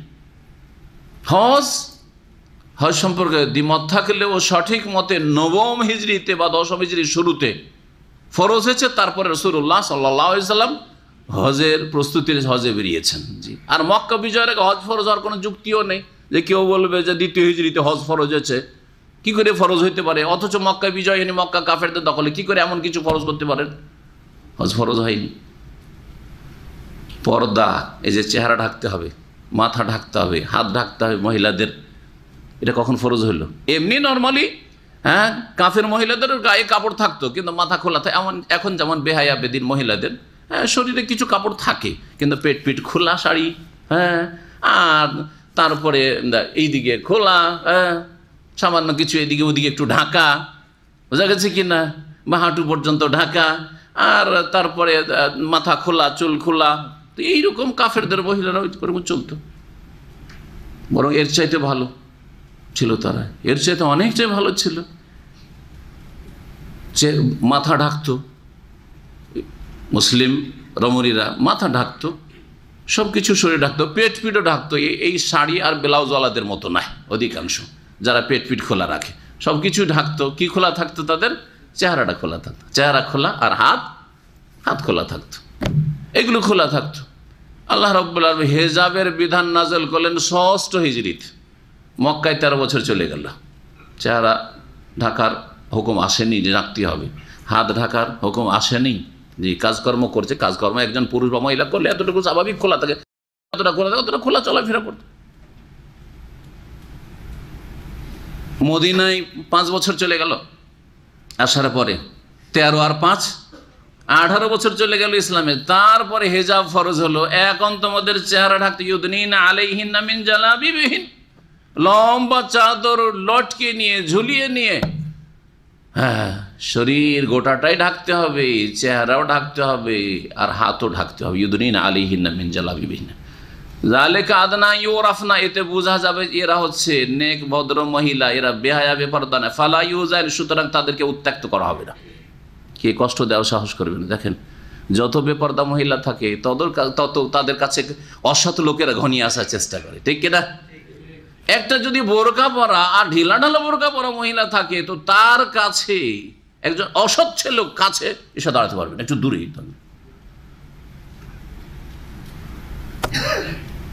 কিন্তু যেসব বেহাল মহিলাকে আমরা নিজের চোখে দেখেছি, বাসে উঠছে আর বাসের কন্ডাক্টর ওদের পিঠে হাত দিয়ে উঠাচ্ছে। বেহায়া মহিলাদেরকে, বোরকাওয়ালা মহিলার গায়ে পিঠে হাত দিতে পারবে? ক্ষমতা আছে, সাহস আছে? অসৎ লোক কোনো সাহস নেই। সিটে একজন মহিলা, একবার এরকম দৃশ্য, একজন মহিলা, 2টো সিট পাশাপাশি বাসে, একজন মহিলা একটা সিটে বসে আছে, আর একটা সিট খালি আছে, আর হিন্দু মুসলিম অমুসলিম আর অসৎ লোকেরা সব দাঁড়িয়ে আছে, ঝুলছে, তারপরও ওই বোরকা পরা মহিলার পাশে একটা সিট যে খালি আছে বসার সাহস করছে না। কিন্তু বেহায়া যদি মহিলা থাকতো, মাথা খোলা আছে, চেহারা খোলা আছে, এদিকে সেদিকে তাকাচ্ছে পুরুষদের মতো, চোখে চোখ মেলাচ্ছে, তাহলে বসতো না? হ্যাঁ, বলতো এক্সকিউজ মি, খুব বেশি হইলে বলতো হ্যাঁ বসতে পারি, আসেন, হ্যাঁ বসে যেত। জি হ্যাঁ, আল্লাহ কোরআন এখানে বলেছেন জালেকা আদনা ইউরাফনা, তাহলে চেনা যাবে যে এরা ভদ্র মহিলা, নেক মহিলা। ফালা ইউজাইন, এদেরকে উত্ত্যক্ত করার সাহস করবে না, কেউ সাহস করবে না। অসৎ লোকেরা, যাদের অন্তরে ব্যাধি রোগ আছে, চরিত্রহীনেরা, কষ্ট দেওয়ার সাহস করবে না। তো বলছিলাম যে ধীরে ধীরে দিন ইসলাম বিধিবিধান ফরজ হয়। সিয়ামের বিষয়টি প্রথম দিকে সিয়াম ফরজ হইল, হঠাৎ করে সারাদিন না খেয়ে থাকতে হবে, সারাদিন স্ত্রীর কাছে যেতে পারবে না, তাই না? আর নতুন বিয়ে করেছে, দিনে কয়েকবার তার প্রয়োজন হয়তো, আর খাই, হ্যাঁ পয়সার অভাব নেই, খাই কয়েকবার খাই দিনে, সারাদিন না খেয়ে থাকতে হবে কি যেমন তেমন কথা? আল্লাহ বলছেন না, সবার জন্য একবারে সিয়াম পালন করতেই হবে না, সিয়াম পালন করো, আর না হলে আর একটা অপশন আছে তোমার জন্য চয়েস, ওটাও করতে পারো। সেটা হচ্ছে যে তুমি রোজা রাখতে পারবে শারীরিক দিক থেকে, হ্যাঁ, আর তুমি বাড়িতেই আছো মুকিম, তারপর রোজা না রেখে সিয়াম পালন না করে তুমি যদি মনে করো যে আমার প্রত্যেকটা সিয়ামের বিনিময়ে একজন গরিব মিসকিনকে সারাদিনের খাবার দিয়ে দেবো, তো সেটাও করতে পারো। অল্প কয়েকদিন চলেছে এটা, অল্প কিছুদিন, কয়েক বছর চলেনি এই রমজান মাসে। আর তারপরে ধীরে ধীরে যখন অভ্যস্ত হয়ে গেল মানুষ, এই যখন প্রথম এই ছাড়টা দেওয়া হইলো, অধিকাংশ লোকেরা সিয়াম পালন করলো। কিছু লোক আছে যাদের বেশি বেশি খাওয়া লাগে, বারবার খাওয়ার বদ অভ্যাস আছে, হয়তো এরকম, তারা দেখলো যে পয়সাও আছে, আমাদের টাকা পয়সার অভাবও নাই, খাবার দাবার অভাবে নাই, খেজুরও আছে, তো খেজুর দিয়ে দেবো মিসকিনকে, আর কি করব, হ্যাঁ রোজা রাখবো না, এইরকম করলো। আর তারপরে আল্লাহ আয়াত নাজেল করেছেন, সামনে আসছে, আল্লাহ কি বলছেন, ফামান শাহিদা মিনকুমুশ শাহরা ফালিয়াসুমহু। জি, আয়াত নম্বর 185 একটা অংশ আপনাদেরকে যখন শোনাবো তাতে পাবেন আপনি। আল্লাহ কি বলছেন তাতে, ফামান শাহিদা মিনকুমুশ শাহরা, এখন শোনো, আর বাড়িতে খাবার আছে বলেই তুমি খাবার দিয়ে দিও মিসকিনকে, অভাব নেই খাবার, মিসকিনকে তা রোজা রাখবে না, এটা চলবে না। প্রত্যেক মুসলিম সাবালক যার কোনো শরীয়তি ওজন নেই, কি করতে হবে, ফামান শাহিদা মিনকুমুশ শাহরা, যদি এই মাহে রমজান কেউ যদি মুকিম অবস্থায়, বাড়িতে থাকা অবস্থায় পেয়ে যায়, ফালিয়াসুমহু, অবশ্যই সে রোজা রাখবে, অবশ্যই সে সিয়াম পালন করবে, অবশ্যই সে কি করবে, সিয়াম পালন করবে। এই আয়াতের অংশ দিয়ে আল্লাহ কি করে দিলেন, রহিত করে, এটা হচ্ছে নাসেখ। এই আয়াতটুকু হচ্ছে ফামান শাহিদা মিনকুমুশ শাহরা ফালিয়াসুম, এটা হচ্ছে নাসেখ, রহিতকারী। আর ওয়ালাল্লাযিনা ইউতিকুনাহু ফিদিয়াতুন তাআমু মিসকিন, এটা হচ্ছে মনসুখ, রহিতকৃত। বুঝেছেন, ক্লিয়ার? এটা একটা তাফসীর। তাহলে এই আয়াতটুকু কি হয়ে গেছে, রহিত হয়ে গেছে। তবে আব্দুল্লাহ বিন আব্বাস রাদিয়াল্লাহু তাআলা আনহু বলেছেন যে এটা অন্যদের ক্ষেত্রে আছে। কার ক্ষেত্রে? যারা খুব বেশি বার্ধক্যে পৌঁছে গেছে, আর শেখুল কবির, হ্যাঁ, অথবা আল মারিদ আদ-দাইম, স্থায়ী রোগী, স্থায়ী রোগী, বছরকে বছর রোগ, ওই গত রমজানেও অসুস্থ ছিল, সারা বছর ভালো হয়নি, এই স্থায়ী রোগী, এবারও রোগী, তাহলে রোজা রাখবে কখন, কাজা করবে কখন? বছরের মধ্যে যদি 1-2 মাসও সুস্থ হয়ে যেত, ওর মধ্যে ওর জন্য সিয়াম পালন করা, কাজা করা ফরজ হয়ে যেত, কিন্তু সুস্থই হয় না ও। এই 2 শ্রেণীর মানুষের ক্ষেত্রে এই আয়াতের বিধান বলবৎ রয়েছে, জি প্রযোজ্য। তখন আর কি বলবো না, মনসুখ বলবো না, বোঝা গেছে? এটা হচ্ছে একটা তাফসীর। আর একটি তাফসীর যে ও ইউতিকুনাহু মানে কি করলাম এতক্ষণ, অর্থ করলাম, যার কি আছে, সামর্থ্য আছে, শক্তি আছে রোজা রাখার, সিয়াম পালনের, না এই অর্থ আর করব না, এই অর্থ একটা মত, একটি তাফসীর। দ্বিতীয় তাফসীর হচ্ছে ওয়ালাল্লাযিনা ইউতিকুনাহু মানে আব্দুল্লাহ বিন মাসউদ রাদিয়াল্লাহু আনহু প্রখ্যাত সাহাবী বলছেন, তাফসীরে কাসীর রয়েছে, ইয়াতাজাশশামুনাহু, ইউতিকুনাহু মানে ইয়াতাজাশশামুনাহু, তাজাশশুম মানে কষ্ট করা বা কষ্টকর হওয়া। তাহলে এর অর্থ কি হয়ে যাবে, ওই সব লোকদের ক্ষেত্রে যাদের সিয়াম পালন করা, রোজা রাখা কষ্টকর, রোজা রাখা বড়ই কষ্ট তাদের। স্থায়ী রোগী যদি বলেন তোমাকে রোজা রাখতেই হবে, কষ্ট কি না? কষ্ট। বৃদ্ধ মানুষ 80 বছর বয়স হয়ে গেছে, বৃদ্ধ বার্ধক্য এমন পৌঁছে গেছে তাকে ঘন্টা 1.5 ঘন্টায় 2 ঘন্টায় খাবার লাগে, ছোট বাচ্চার মতো মন মেজাজ হয়ে গেছে, অসম্ভব রোজা রাখা। ওয়ালাল্লাযিনা ইউতিকুনাহু আইয়াতাজাশশামুনাহু, এইসব বৃদ্ধ মানুষের জন্য যারা বেশি বয়োবৃদ্ধ হয়ে গেছে তাদের জন্য রোজা রাখা, সিয়াম পালন করা বড় কষ্টকর। তারা কি করবে? তাহলে যারা বৃদ্ধ ব্যক্তি, বৃদ্ধ মানে 60-65 নয়, যদি সুস্থ থাকে 60-65-70, তাহলে আর রোজা রাখতে কষ্ট হয় না, তাহলে অসুবিধা নেই। কিন্তু এমন বয়সে পৌঁছে গেছে যে যেই বয়সে পৌঁছে তার জন্য সিয়াম পালন করা, রোজা রাখা ইয়াতাজাশশামুনা, কষ্টকর, কষ্ট হচ্ছে। অথবা এমন রোগী, স্থায়ী রোগী, আর সেই রোগের অবস্থায় সিয়াম পালন, রোজা রাখা কষ্টকর। এই 2 শ্রেণীর মানুষের জন্য কি ফিদিয়াতুন তা'আমু মিসকিন, হ্যাঁ, তারা মুক্ত হয়ে যেতে পারবে। কি দিয়ে? তা'আমু মিসকিন, 1 মিসকিনের খাবার দিয়ে। 1 সিয়ামের বদলে, 1 রোজার বদলে 1 মিসকিনের খাবার, দিনে 2 বার খাবার আপনার বাড়িতে নিয়ে এসে তাকে খাওয়াবেন, আর সে লাঞ্ছিত অপদস্থ হয়ে খাবে। এই দৃশ্যটা খুব ভালো দৃশ্য না। যদি সসম্মানে খাওয়াইতে পারেন অসুবিধা নেই। আপনার বাড়িতে ধরেন একটা গরিব মানুষকে লজিং রেখে নিয়েছেন আর খাওয়াচ্ছেন, আর ইজ্জতের সাথে খাওয়াচ্ছেন, সাথে বসিয়ে খাওয়াচ্ছেন। বাড়ির মুরব্বী, বাড়ির নেতারা যারা আছে, মাথা আছে, তারা সাথে নিয়ে খাওয়াচ্ছে, আপনার বাড়ির ছেলেরা আছে একই সাথে ভাইয়ের মতো করে নিয়ে খাওয়া, ঠিক আছে। কিন্তু আমাদের দেশে যে ফকিরকে খেতে দেওয়ার দৃশ্য বা গরিবকে খেতে দেওয়ার দৃশ্য, সেটা বড় লাঞ্ছনাকর। আপনি যদি সেই অবস্থায় থাকতেন কখনো এটা বরদাস্ত করতেন, মানসিক বড় এইটি কষ্টদায়ক বস্তু। সেটা হচ্ছে ভদ্রলোকের, আপনারা তো খাবেন আলাদা জায়গায়, আর গরিব ওইখানে এসে বসে আছে আপনার বারান্দাতে, একেবারে জড়সড় হয়ে বসে আছে খাবারের অপেক্ষায়। ওকে একটা প্লেট আলাদা করে দিয়ে দিলেন, ও একা একা খাচ্ছে, যেমন একটা বকরি ছাগল বা কুকুর শিরগালে খায় বা বিড়াল খায়, এরকম করে। হারাম এই দৃশ্য, এইরকম খাবার দেওয়া হারাম। এটা চরিত্রহীনতা মনে করি, এটা তরিকা নয়। সম্মানজনক জীবন হচ্ছে যে ওকে খাবার দিয়ে দেন, শুকনো খাবার দিয়ে দেন, খাবারের খরচ দিয়ে দেন, ও বাড়িতে ছেলে মেনে খাবে। 1 মিসকিনে যা খাবার লাগে দিয়ে দেন, আর ওর চাইতে যত বেশি দেবেন তত ভালো, যত বেশি দেবেন তত ভালো। এই কথাও আল্লাহ কোরআনে কারীমে বলছেন। তো এই বিষয়টি যে দ্বিতীয় তাফসীরটি বললাম যে ইউতিকুনাহু মানে কি? যাদের কষ্ট হয় রোজা রাখতে। ইমাম বুখারী রাহমাহুল্লাহ তার সহিহ বুখারীতে যে কিতাবুত তাফসীর, তাফসীরের চ্যাপ্টার রয়েছে, তাতে এটাকে তিনি পছন্দ করেছেন। বলছেন যে ওয়ালাল্লাযিনা ইউতিকুনাহু আইয়াতাজাশশামুনাহু কামা কালাহু ইবনু মাসউদিন ওয়া গায়রুহু, আব্দুল্লাহ ইবনে মাসউদ রাদিয়াল্লাহু তাআলা বলেছেন, অন্যরা বলেছেন। ওয়া হুয়া ইখতিয়ারুল বুখারী, এটাই হচ্ছে ইমাম বুখারী রাহমাতুল্লাহ আলাইহির পছন্দনীয় মত, যে অর্থটি পছন্দ করেছেন। ফাইন্নাহু কালা, তিনি বলেছেন, আম্মা শাইখুল কবীরু, যে বেশি বৃদ্ধ হয়ে গেছে, ইযা লাম ইউতিকিস সিয়াম, যদি তার বার্ধক্যের কারণে সিয়াম পালন, রোজা রাখতে না পারে, তাহলে অসুবিধা নেই। এইরকম স্থায়ী রোগীর ক্ষেত্রেও যেমন ইবনে আব্বাস রাদিয়াল্লাহু তাআলা আনহু বলেছেন, ফাকাদ আতআমা আনাসুন, আনাস রাদিয়াল্লাহু তাআলা আনহু অনেক বয়স পেয়েছিলেন, দীর্ঘদিন তিনি বেঁচে ছিলেন। বার্ধক্যে তিনি 1 বা 2 বছর সিয়াম পালন করতে পারেননি। বলছেন আনাস রাদিয়াল্লাহু তাআলা আনহু বাদা মাক্কাবেরা, বৃদ্ধ হয়ে যাওয়ার পরে খাবার দিয়েছিলেন মিসকিনকে, আমান আও আমাইন, 1 বছর অথবা 2 বছর, আনকুল্লি ইয়াউমিন মিসকিনান, প্রত্যেক দিনের বিনিময়ে 1 মিসকিনকে খাবার খাওয়াইতেন। খুবজান ওয়া লাহমান ওয়া আফতারা, ইফতার দিতেন, আর সহুর দিতেন, রুটি দিতেন, গোশত দিতেন, এবং ইফতার করাইতেন। জি, আফতারা নিজে রোজা ছাড়তেন, মানে নিজে পানাহার করতেন দিন।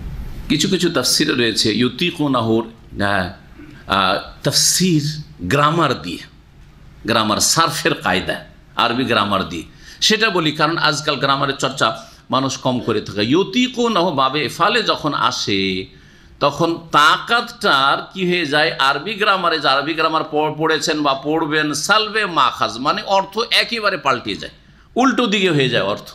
তখন কি অর্থ হয়ে যায়? যার শরীরে ক্ষমতা নেই, ওয়ালাল্লাযিনা ইউতিকুনাহু মানে যার ক্ষমতাকে ছিনিয়ে নেওয়া হয়েছে, যার শরীরে সিয়াম পালন, রোজা রাখার ক্ষমতা নেই, এই অর্থ তখন হয়ে যাবে। এটাও কেউ কেউ তাফসীর করেছেন। জি, যেমন ওজর, ওজর মানে কি? হ্যাঁ, ওজর মানে বুঝেন না? ওজর মানে অজুহাত। আমার ভাই ওজর আছে মানে আমার একটা অজুহাত আছে এটা না করার ক্ষেত্রে, তাই না?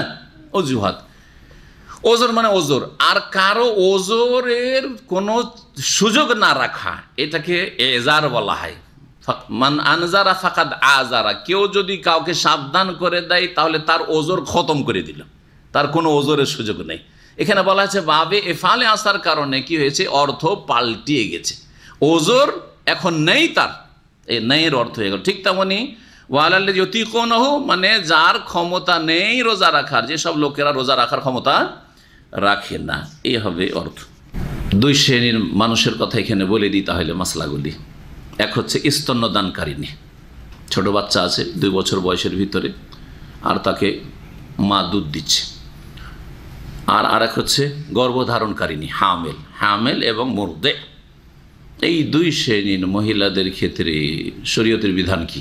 শরীয়তের বিধান হচ্ছে তারা সিয়াম রোজা ছাড়তে পারবে, কিন্তু শুধু ছাড়তে পারলে বললে হবে না, ছাড়তে পারবে এজা খাফাতা, যদি তাদের আশঙ্কা হয় যে আমাদের শরীর স্বাস্থ্যের ক্ষতি হবে, আলা আনাফসেহেমা আও আলা ওয়ালাদাইহিমা, অথবা আমার বাচ্চা যে পেটে বাচ্চা আছে ওর ক্ষতি হয়ে যাবে, অথবা যে বাচ্চাকে দুধ দিচ্ছি তার শরীর স্বাস্থ্যের ক্ষতি হয়ে যাবে বড় ধরনের, এইরকম যদি আশঙ্কা থাকে।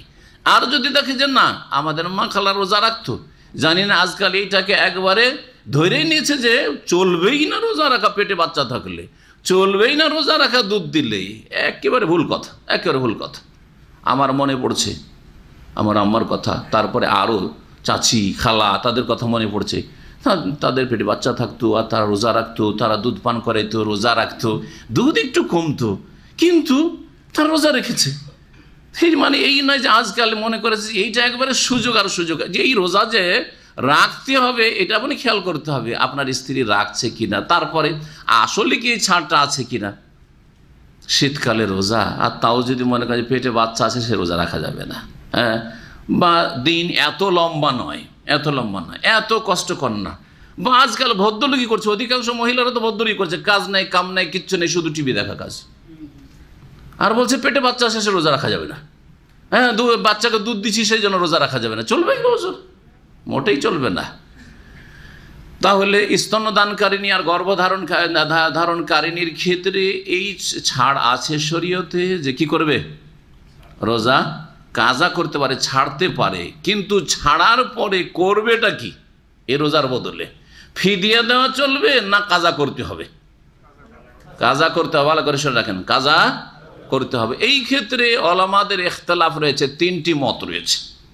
একটি মত হচ্ছে যে কাজাই করতে হবে, এই রোজার কোনো বিকল্প, রোজার বিকল্প সিয়ামের বিকল্প সিয়াম, রোজার বিকল্প রোজা, সুতরাং বাকি 11 মাসে রোজা কি করতে হবে, কাজা করতে হবে। এটাই হচ্ছে সঠিক মত। আর এইটাই সৌদি আরবের যে বিগত গ্রান্ড মুফতি ছিলেন এবং পৃথিবীর সবচেয়ে বড় আলেম মনে করি আল্লামা শেখ আব্দুল আজিজ বাজ রাহিমাহুল্লাহ, তার ফতোয়া এবং এখানকার বাকি সমস্ত আলেমদের ফতোয়া এটাই। আর একটি মত হচ্ছে এর চাইতে শক্ত, বলছে কাজাও করতে হবে আর ফিদিয়াও দিতে হবে ডবল, কারণ এর অবস্থাটা অন্যরকম, রোগীর মতো না, মুসাফিরের মতো না। কারণ রোগী আর মুসাফিরের ক্ষেত্রে কোরআনে স্পষ্ট আয়াত চলে এসছে, সুতরাং ফাইদা তুমি আইয়ামিন ওখার অন্য দিনগুলিতে সংখ্যা পূরণ করে নিলে হবে। কিন্তু এই যে স্তন্যদান করার কারণে বা পেটে বাচ্চা থাকার কারণে সিয়াম ছাড়ো ঠিক আছে, কিন্তু তোমাকে কি করতে হবে, মিসকিনের খাবারও দিতে হবে আর কাজাও করতে হবে। তৃতীয় একটি মত আছে, হালকা মত, কিন্তু সেটি দুর্বল সহি নয়, সেটা হচ্ছে ফিরিয়ে দিয়ে দিলে হবে, কিন্তু কখনো সুবিধাবাদী মুসলমান হবেন না। যারা সবচাইতে সস্তা কোথায় ফতুয়া আছে খুঁজে বেড়ায়, তারা কুপ্রবৃত্তির অনুসারী, তারা গুমরাহ। এই ক্ষেত্রে আহলে সুন্নাত ওয়াল জামাতের কোনো ওলামাদের দ্বিমত নেই। যে কোনো ব্যক্তি যদি প্রত্যেক মযহাবের হালকা ফতোয়া খুঁজে বেড়ায়, ও কোরআন এবং হাদিস দ্বারা যেটা সহি সেটা নয়, আপনার নিয়তের উপর নির্ভর করছে, আপনার লক্ষ্য উদ্দেশ্য উপর নির্ভর করছে। আপনি যদি কোরআন এবং হাদিসের দলিল ভিত্তিক মাসলা খুঁজতে গিয়ে কখনো হানাফি মযহাবের একটা ফতোয়ার আমল করলেন, কখনো শাফি মযহাবের, কখনো মালিকি, কখনো হাম্বলি, যেটা হচ্ছে আহলে হাদিস ওলামাদের তরিকা, যে কোনো মাসলাতে আবু হানিফা রাহিমাহুল্লাহর মযহাবের উপর ফতোয়া দিচ্ছি, কোনো মাসলাতে শাফির ফতোয়া দিচ্ছি, কোন কোন মাসলা মাসাইল ইমাম আহমদ বিন হাম্বল, ইমাম মালিকের মতকে আমরা প্রাধান্য দিচ্ছি। এটাই হচ্ছে সাহাবাই কেরামদের সালাফে সালেহের তরিকা। কারণ 350-400 বছর পর্যন্ত তো এই মযহাবের নামগুলিও ছিল না। তাহলে ততদিন পর্যন্ত তরিকাটা এরকম ছিল যে দলিলের দিক থেকে কোরআনে বা হাদিসের আলোকে যেটা শক্তিশালী সেটার উপরে কি করো, আমল করো। এটা হচ্ছে আসল তরিকা, রাসূলুল্লাহ সাল্লাল্লাহু আলাইহি ওয়াসাল্লামের ছেড়ে যাওয়ার তরিকা। এটা যদি আপনার নিয়তে থাকে যে আমি দলিল ভিত্তিক করতে গিয়ে কখনো ফতোয়া আমার জন্য শক্ত হয়ে গেল, চাইছিলাম যে হালাল হইলে সুবিধা ছিল কিন্তু হারাম হয়ে গেল, হারামটাই নিতে হবে। আর দলিল শক্তিশালী দেখতে গিয়ে কখনো আমি কি পেয়ে গেলাম, ডিসকাউন্ট পেয়ে গেলাম, ঠিক আছে, আপনার জন্য ঠিক আছে। যেমন এক মজলিসের 3 তালাক একসাথে যদি 3 তালাক দিয়ে দেয় তো কয় তালাক হবে? অধিকাংশ আলেম, হানাফি, শাফিঈ, মালিকি, হাম্বলি সব বলছে যে 3 তালাক হয়ে যাবে। কিন্তু দলিল শক্তিশালী কিসের? যে এক মুখে যদি 3 তালাক দিয়ে দিতে 1 তালাক হবে। কিন্তু যদি সমস্ত মাসলাতে আপনি হানাফি থাকবেন, শাফি থাকবেন, মালিকি থাকবেন, আর বিবিকে উদ্ধার করার জন্য আপনি আহলে হাদিস হয়ে যাবেন, তো এটা হচ্ছে কুপ্রবৃত্তির অনুসরণ, ইত্তেবায়ে শাহওয়াত, এটা হচ্ছে গুমরাহি। ভালো করে শুনে রাখেন। কিন্তু দলিলের ভিত্তিতে তাহলে আপনাকে রফায়দানও খুঁজতে হবে যে রফায়দান করার ঠিক কিনা। সূরা ফাতিহা ছাড়া নামাজ হয় না, এটাই যে শক্তিশালী, ওইটাও আপনাকে নিতে হবে। সম্মিলিত মোনাজাত যে বিদআত নামাজের পরে, ওইটাও নিতে হবে। হ্যাঁ, নিয়ত পড়া যে বিদআত, ওইটাও নিতে হবে। মিলাদ যে বিদআত, ওইটাও নিতে হবে। বুঝা গেছে কিনা? কোরআন খানি, ইসালে সব বিদআত, এগুলো বক্সানো, এইটাও নিতে হবে। কখনো সস্তা পাবেন, কখন দামি পাবেন ফতোয়া। বুঝা গেছে? কখনো আপনি আপনার মনের উল্টা হইলেও নিতে হবে, আর সুবিধাজনক হইলেও আপনাকে নিতে হবে। কিসের ভিত্তিতে? দলিলের ভিত্তিতে নিলে ঠিক আছে। কিন্তু যখন আপনি শুধু কোথায় চিপ রেটে পাবো, দোকানে আমরা খুঁজি তো, আজকাল অফারের পেপার আসছে, দুটো মাল এই সুপার মার্কেট অফার নিলাম, ওইখানে আবার দেখছি আরে আর 2-4টা লাগবে, ওইখানে অফার আছে, চলে গেলাম। এইরকম যদি ধর্ম লেন, মাসলা লেন, তাহলে গুমরাহ। ভালো করে শুনে রাখেন বিষয়টি। এইরকম যদি মাসলা লেন তাহলে কি হয়ে যাবে? যেই হুজুর, যেই শেখ ডিস্টিনি হালাল করলো, ডিস্টিনি হালাল, ডিরেকশন হালাল নিলেন, অথচ অধিকাংশ আলেমা বললো, সবাই বললো কি হারাম। যেই আলেম বলল যে আপনার স্ত্রীর পেটে বাচ্চা আছে বা দুধ দিয়েছে, আপনার শুধু মিসকিনের খাবার দিয়ে দিলে চলবে, নিয়ে নিলে, তাহলে গুমরাহ। কথা বোঝা গেছে? শক্তিশালীটা না নিয়ে আপনার জন্য সুবিধাজনক ওইটা নিলেন। যে হুজুর ফতোয়া দিল যে ব্যাংকের সুদ না, মানুষের কাছ থেকে সুদ নেওয়া যাবে না, আছে এইরকম সস্তা ফতোয়া পেয়ে যাবেন, গুমরাহ তখন আপনি। বুঝা গেছে? আপনি সমস্ত মাসলা মাসাইলে আপনার মজহাব ফলো করে যাচ্ছেন। আরে রাগে তো বিবিকে তালাক দিয়েছি, এখন আমাদের মজহাবের হুজুররা তো বলছে যে হিল্লা দিতে হবে। হিল্লা তো আমি দিতে পারবো, আমার স্ত্রীকে কারো কাছে থাকতে দিতে পারবো না 1 রাতের জন্য, তাহলে কি করব? এই মাসলাতে আমি আহলে হাদিস হয়ে যাব। গুমরাহ আপনি, গুমরাহ। ভালো করে শুনে রাখেন, জি, ভালো করে বোঝার চেষ্টা করেন। ইত্তেবায়ে শাহওয়া হচ্ছে মনোপুত যেটা লাগছে সেটা ফতোয়া নেওয়া, এটা হচ্ছে গুমরাহি। আর কোরআন এবং হাদিসে দলিল ভিত্তিক যেটা সহি, সেটা নেওয়া হচ্ছে হেদায়েত, সেটা হচ্ছে নবী করিম সাল্লাল্লাহু আলাইহি সাল্লামের অনুসরণ করা। আপনি তলাশ করতে আছেন বা আপনার কাছে যেটা শক্তিশালী মনে হচ্ছে আলেমদের ফতোয়ার মধ্যে, সেটা নিচ্ছেন, যেটাতে আপনার মনে শান্তি হচ্ছে। কিন্তু যেটাতে আপনি দ্বিধাদ্বন্দ্ব লাগা আছে, কি জানি যদি হারাম হয়, হ্যাঁ কে জানি হালাল। হুন্ডির ব্যবসা করছে, আর কোন একজন হুজুর ফতোয়া দিল হুন্ডির ব্যবসা হালাল, আর বাকি সবাই বলছে হারাম। আরে না, আমি যেহেতু ব্যবসা করছি সেজন্য হালালটাই নিব, তাহলে গুমরাহ আপনি, চলবেন না। কথা বোঝা গেছে? এইরকম হাজার হাজার ফতোয়া আপনাদের সামনে আসবে, কিন্তু সুবিধাবাদী হবেন না। কিসের ভিত্তিতে নেবেন? দলিলের ভিত্তিতে নেবেন আপনি। তাহলে যারা স্ত্রীদেরকে ছাড় দিচ্ছেন যে চলো তুমি রোজা রাখিও না, পেটে বাচ্চা আছে, তখন দুধ দিচ্ছ, তখন তাহলে কি করতে বলবেন? বাকি 11 মাসে রোজাগুলি, সিয়ামগুলি কাজা করে নিতে বলবেন। এই ছোট দিনগুলি চলছে, খুব সুবর্ণ সুযোগ চলছে, রোজা রাখতে বলেন, জি। আর না হলে যথাসাধ্য রাখতে বলবেন। দেখবেন যে এমন ক্ষতি হয়ে যাচ্ছে যে বাচ্চা মোটেই দুধ পায় না, এটা হচ্ছে ক্ষতি। বাচ্চা দুধ পাচ্ছে কিন্তু অর্ধেক পাচ্ছে, অসুবিধা নেই, বাকি অর্ধেকটা আপনি অন্য কিছু দিয়ে, বেবি ফুড দিয়ে আপনি পূরণ করেন। তারপরে আল্লাহ বলছেন ফামান তাতাওয়া খায়রান ফাহুয়া খায়রুল্লাহ, কেউ যদি অতিরিক্ত কল্যাণ করে, তাতা ও মানে হচ্ছে হ্যাঁ স্বেচ্ছাসেবকের কাজ করে। স্বেচ্ছাসেবক কী করে? অতিরিক্ত কাজ করে।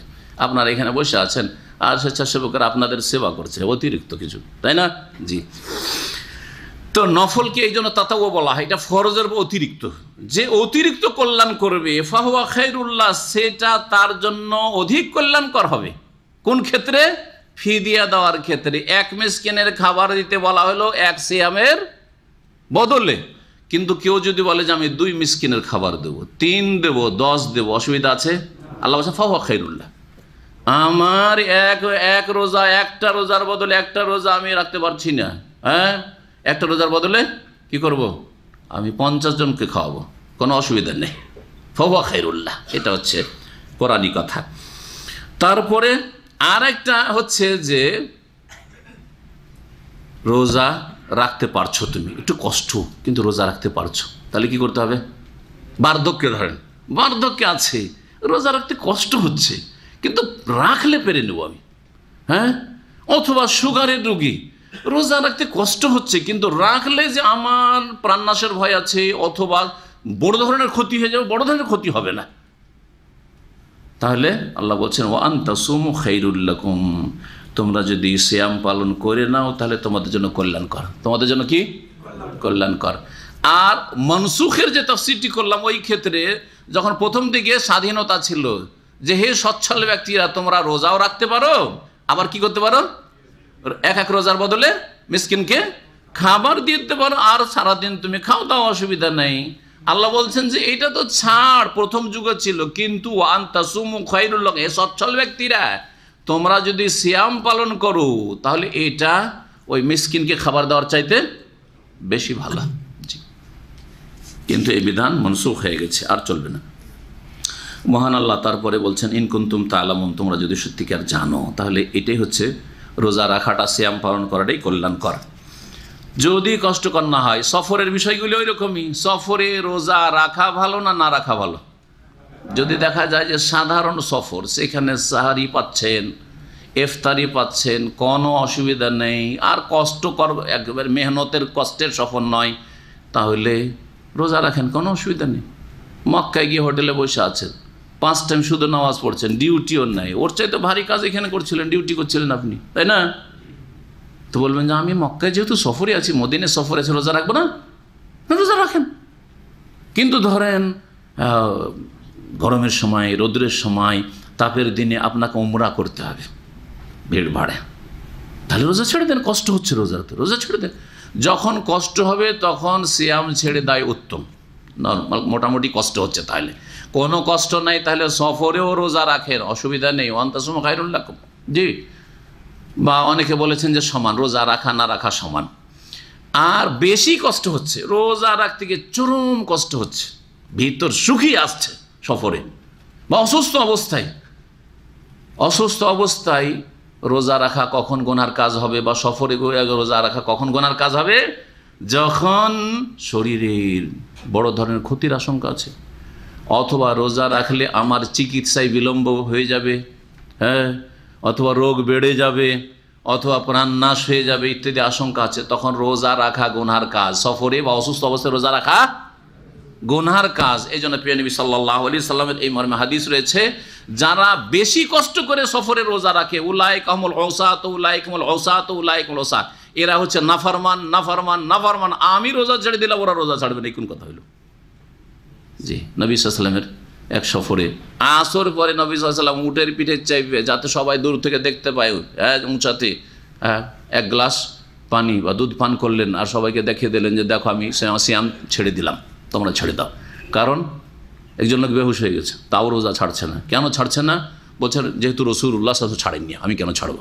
আরে রাসূলুল্লাহ সাল্লাল্লাহু আলাইহি ওয়াসাল্লাম তো তুমি বরদাস্ত করতে পারবে না? ইমানি ক্ষমতা আছে না শারীরিক ক্ষমতা আছে তোমাদের? কারণ সুতরাং নবী সাল্লাল্লাহু আলাইহি ওয়াসাল্লাম যখন বলছেন যে তোমরা ছেড়ে দাও, তোমাদের জন্য ছেড়ে দেওয়াটাই উচিত ছিল। জি, এইরকম হাদিস লাইসা মিনাল বিররি আস-সিয়ামু ফিস সাফার, সফরে যদি কেউ সিয়াম পালন করে বেশি কষ্ট করে, তাহলে এটা কোনো নেকির কাজ নয়, কোনো নেকির কাজ নয়।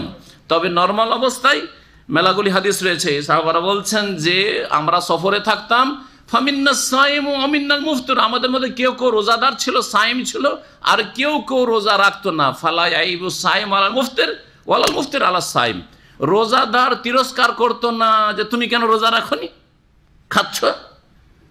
আর যে পানাহার করতো, রোজা ছাড়তো সফরে, সে রোজাদারকে বলতো না যে তুমি কট্টরপন্থী, তুমি চরমপন্থী, কেন তুমি রোজা রাখছো, আল্লাহ ছাড় দিয়েছে, এই কথা বলতো না। যার যেটা ভালো লাগছে কর। শাহরু রমাদান আল্লাযী উনজিলা ফীহিল কোরআন, আল্লাহ রাব্বুল বলছেন রমজান এমন একটি মাস যে মাসে কোরআন কারীম নাযিল হয়েছে। কোরআন কারীম নাযিল হয়েছে এর মানে কি? কোরআন কারীম নাযিল হয়েছে লৌহে মাহফুজ, 7 আসমানের ওপর থেকে প্রথম আকাশে বাইতুল ইজ্জাতে গোটা কোরআন নাজিল করে দেওয়া হয়েছে রমজান মাসে। আর ওখান থেকে জিবরাইল আলাইহিস সালাম আল্লাহর নির্দেশক্রমে যখন যেমন আদেশ হয়েছে, নির্দেশ হয়েছে, অমুক আয়াত, অমুক সূরা, এতগুলি আয়াত অমুক জায়গা থেকে অমুক জায়গায় এই থেকে এই পর্যন্ত নিয়ে যাও, নবী মুহাম্মদ সাল্লাল্লাহু আলাইহি ওয়াসাল্লামের কাছে ওহী, তখন তিনি সেখান থেকে নিয়ে এসেছেন। এটা হচ্ছে একটি তাফসীর।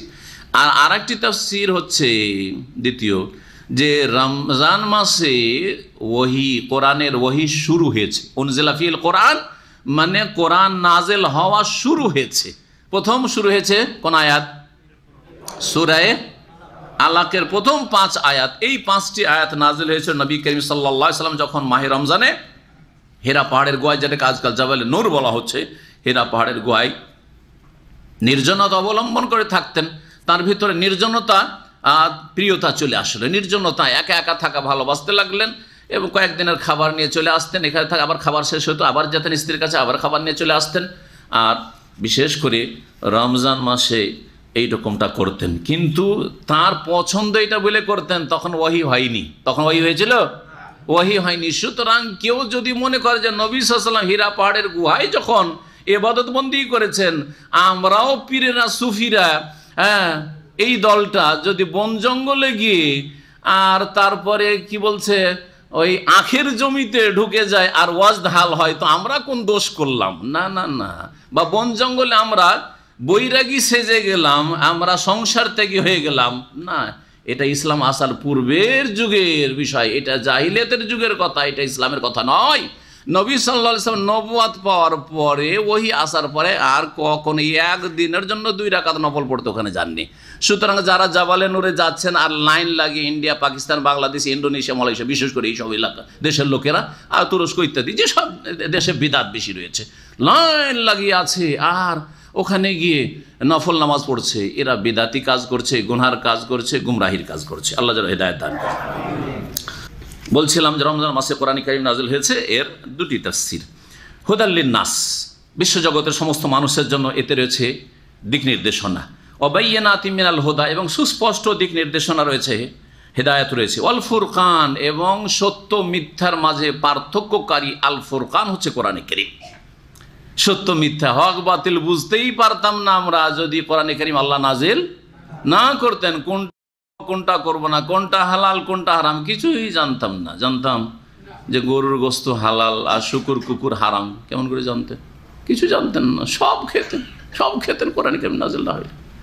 যেমন কাফেররা খাচ্ছে, বরং হালালটাকে হারাম করে নিতেন হিন্দুদের মতো, যে গোমাতা গরুর গোস্ত হারাম আর শুকুর কুকুরের গোস্ত খাও, তাই না? জি হ্যাঁ, যদি কোরআন নাজিল না হইতো তো এরকম হইতো। কোরআন হক বাতিলের মাঝে পার্থক্য করে দিয়েছে জীবনের প্রতিটি ক্ষেত্রে, কোনটা ইবাদত, কোনটা ইবাদাত, কোনটা শিরক, কোনটা তাওহীদ, সমস্ত কিছুর ক্ষেত্রে কোরআন কারীমের অপর নাম হচ্ছে আল ফুরকান।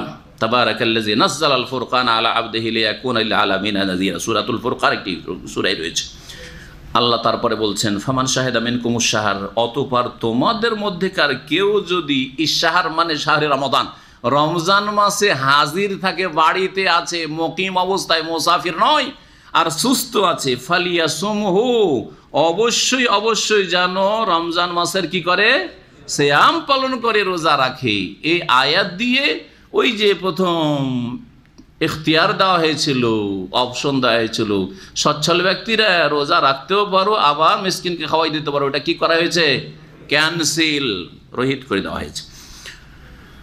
আবার বলছেন ছাড়ের কথা, যেহেতু আবার হুকুম হলো যে এখন কারো জন্য যে রোজা রাখতে পারবে, রোজা ছাড়ার কোনো অনুমতি নেই, তাহলে আবার কেউ ভেবে নিতে পারে যে তাহলে অসুস্থ ব্যক্তি, মুসাফির ব্যক্তি। আল্লাহ বলছেন না, ওদের ক্ষেত্রে ছাড় আছে। এই জন্য আবার দ্বিতীয়বার বলছেন, কেউ যেন এরকম না মনে করে যে কোরআনে কারীমে একটা মাসলা 2বার করে কেন বলছেন, না, এখানে ভুল বুঝে নিত যদি এই কথাটি না বলা হয়। তো এই জন্য আল্লাহ বলছেন ওমান কানা মারিয়াজান, দেখো সুস্থ ব্যক্তি সবাইকে রোজা রাখতে হবে, তবে কেউ যদি অসুস্থ থাকে অথবা আও আলা সাফারিন অথবা সফরে থাকে ফাইদ্দাতুম মিন আইয়ামিন উখার, সে গণনা পূরণ করবে অন্য দিনগুলিতে। ইউরিদুল্লাহ বিকুমুল ইউসর, এটা কেন? কারণ আল্লাহ তোমাদের জন্য সহজ করতে চান। ওয়ালা ইউরিদু বিকুমুল উসর, আল্লাহ তোমাদের জন্য কঠিন করতে চান না। ওয়ালে তুকমিলুল ইদ্দাতা, আর যাতে করে এই সংখ্যা, আল্লাহর উদ্দেশ্য হচ্ছে এই সংখ্যাগুলি তোমরা পুরা করা, এই সংখ্যাগুলি তোমরা পুরা করো। এই সংখ্যা হচ্ছে 29 বা 30, যদি রমজান মাসেই রেখে নিতে পারো তাহলে হয়ে গেল, পুরা হয়ে গেল। আর রমজান মাসে যদি না হয় কোনো কারণবশত, মানে অসুস্থতার কারণে অথবা সফরের কারণে, তাহলে এই সংখ্যা পূরণ করতে হবে। এটা হচ্ছে দিনের উদ্দেশ্য, সুতরাং অন্য সময়গুলোতে তা যেন পুরা হয়ে যায়। ওয়ালে তুকমিলুল ইদ্দাত ওয়ালে তুকাব্বিরুল্লাহ আলা মা হাদাকুম, এবং আল্লাহ যেহেতু তোমাদেরকে সঠিক পথ প্রদর্শন করেছেন, হিদায়াত দান করেছেন, সেই জন্য তার বড়ত্ব মহত্ব প্রকাশ করো, তাকবীর পাঠ করো। এই আয়াতের তাফসিরে সালাফগণ বলেছেন বা মুফাসসিররাও পড়ে বলেছেন যে এইখান থেকে এই আয়াত দ্বারা প্রমাণিত হয় ঈদের চাঁদ দেখার পরে তাকবীর। রমজান মাস শেষ হয়ে গেল, শাওয়ালের চাঁদ উঠার খবর পেয়ে গেছেন, এখন কি শুরু করবেন? তাকবীর, আল্লাহু আকবার, আল্লাহু আকবার, লা ইলাহা ইল্লাল্লাহ, আল্লাহু আকবার, আল্লাহু আকবার, ওয়ালিল্লাহিল হামদ। আল্লাহ বলেছেন ওয়ালি তুকাব্বিরুল্লাহ আলা মা হাদাকুম, হাদাকুম লিল ঈমান, ঈমানের তৌফিক দিয়েছেন। তারপরে 5 ওয়াক্ত সালাত আদায় করার তৌফিক দিয়েছেন। আবার রমজান মাসে তোমাকে সিয়াম পালনের আল্লাহ তৌফিক দিলেন, ঈমানি তৌফিক, শারীরিক তৌফিক, সব রকমের তৌফিক আল্লাহ দিলেন। সুতরাং আল্লাহর কি করো? গণগান করো তাকবীর পাঠের মাধ্যমে। ওয়ালা আল্লাকুম তাশকুরুন, আর যাতে করে তোমরা কৃতজ্ঞ হতে পারো বা শুকরগুজার হও। রমজান বা রোজার কিছু মাসাইল বর্ণনা করছেন সামনে। এখানে মাঝখানে 186 নম্বর আয়াতে মহান আল্লাহ দুয়ার গুরুত্ব বর্ণনা করেছেন। এখানে এই রহস্য রয়েছে যে রমজানের সাথে আর সিয়াম রোজার সাথে দুয়ার একটা ঘনিষ্ঠ সম্পর্ক আছে। যেমন এর আগের যে আয়াতটি আমরা 185 নম্বর আয়াতে তাফসীর করলাম, যাতে বলা হয়েছে রমজান মাসে কি নাজিল হয়েছে? কোরআনে কারীম নাজিল হয়েছে। এতে বোঝা গেল যে কোরআনে কারীমের একটা ঘনিষ্ঠ সম্পর্ক আছে কিসের সাথে? রমজান মাসের সাথে। এই জন্য রমজান মাস হচ্ছে শাহরুল কোরআন, কোরআন তেলাওয়াতের মাস, কোরআন শিখা এবং শিখানোর মাস, কোরআনে কারীম লম্বা তেলাওয়াত করে তারাবি কিয়ামুল লাইল পড়ার মাস, রাত্রি জাগরণের মাস। জি, যেমন এটা হচ্ছে শাহরুল কোরআন, শাহরুল সিয়াম, শাহরুল কিয়াম, তেমনি এটা হচ্ছে শাহরুদ দুয়া, দুয়ার মাস। রোজার অবস্থায়, সিয়াম অবস্থায় দোয়া কবুল হয়। বিশেষ করে মানুষ যত ক্ষুধার্ত হয় এই রোজার অবস্থায় তত বেশি দোয়া কবুল হয়। এই জন্য ইফতারির পূর্ব মুহূর্তে দোয়া কবুল হওয়ার আরও বেশি আশা করা যেতে পারে। যখন সামনে খাবার আছে কিন্তু খাবারে হাত দিচ্ছেন না, যতই ঠান্ডা হয়ে যাক, কিন্তু আমাকে সূর্য ডুবিয়ে আমার সিয়াম কমপ্লিট করতে হবে, তারপরে আমার জন্য খাবার হালাল হবে। এখন পর্যন্ত আমার জন্য হালাল এটা হয়নি, নিয়ে বসে আছেন। মহান আল্লাহ বলছেন ওয়াইজা সাআলাকা ইবাদি আন্নী, হে নবী মুহাম্মদ সাল্লাল্লাহু আলাইহি সাল্লাম, তোমাকে যদি জিজ্ঞেস করে, ওয়াইজা বা যখন তোমাকে জিজ্ঞেস করবে ইবাদি আমার বান্দারা, আন্নী আমার সম্পর্কে। নবী করিম সাল্লাল্লাহু আলাইহি সাল্লামকে সাহাবীরা জিজ্ঞাসা করেছিলেন আল্লাহ সম্পর্কে, যে আল্লাহ কাছে না দূরে?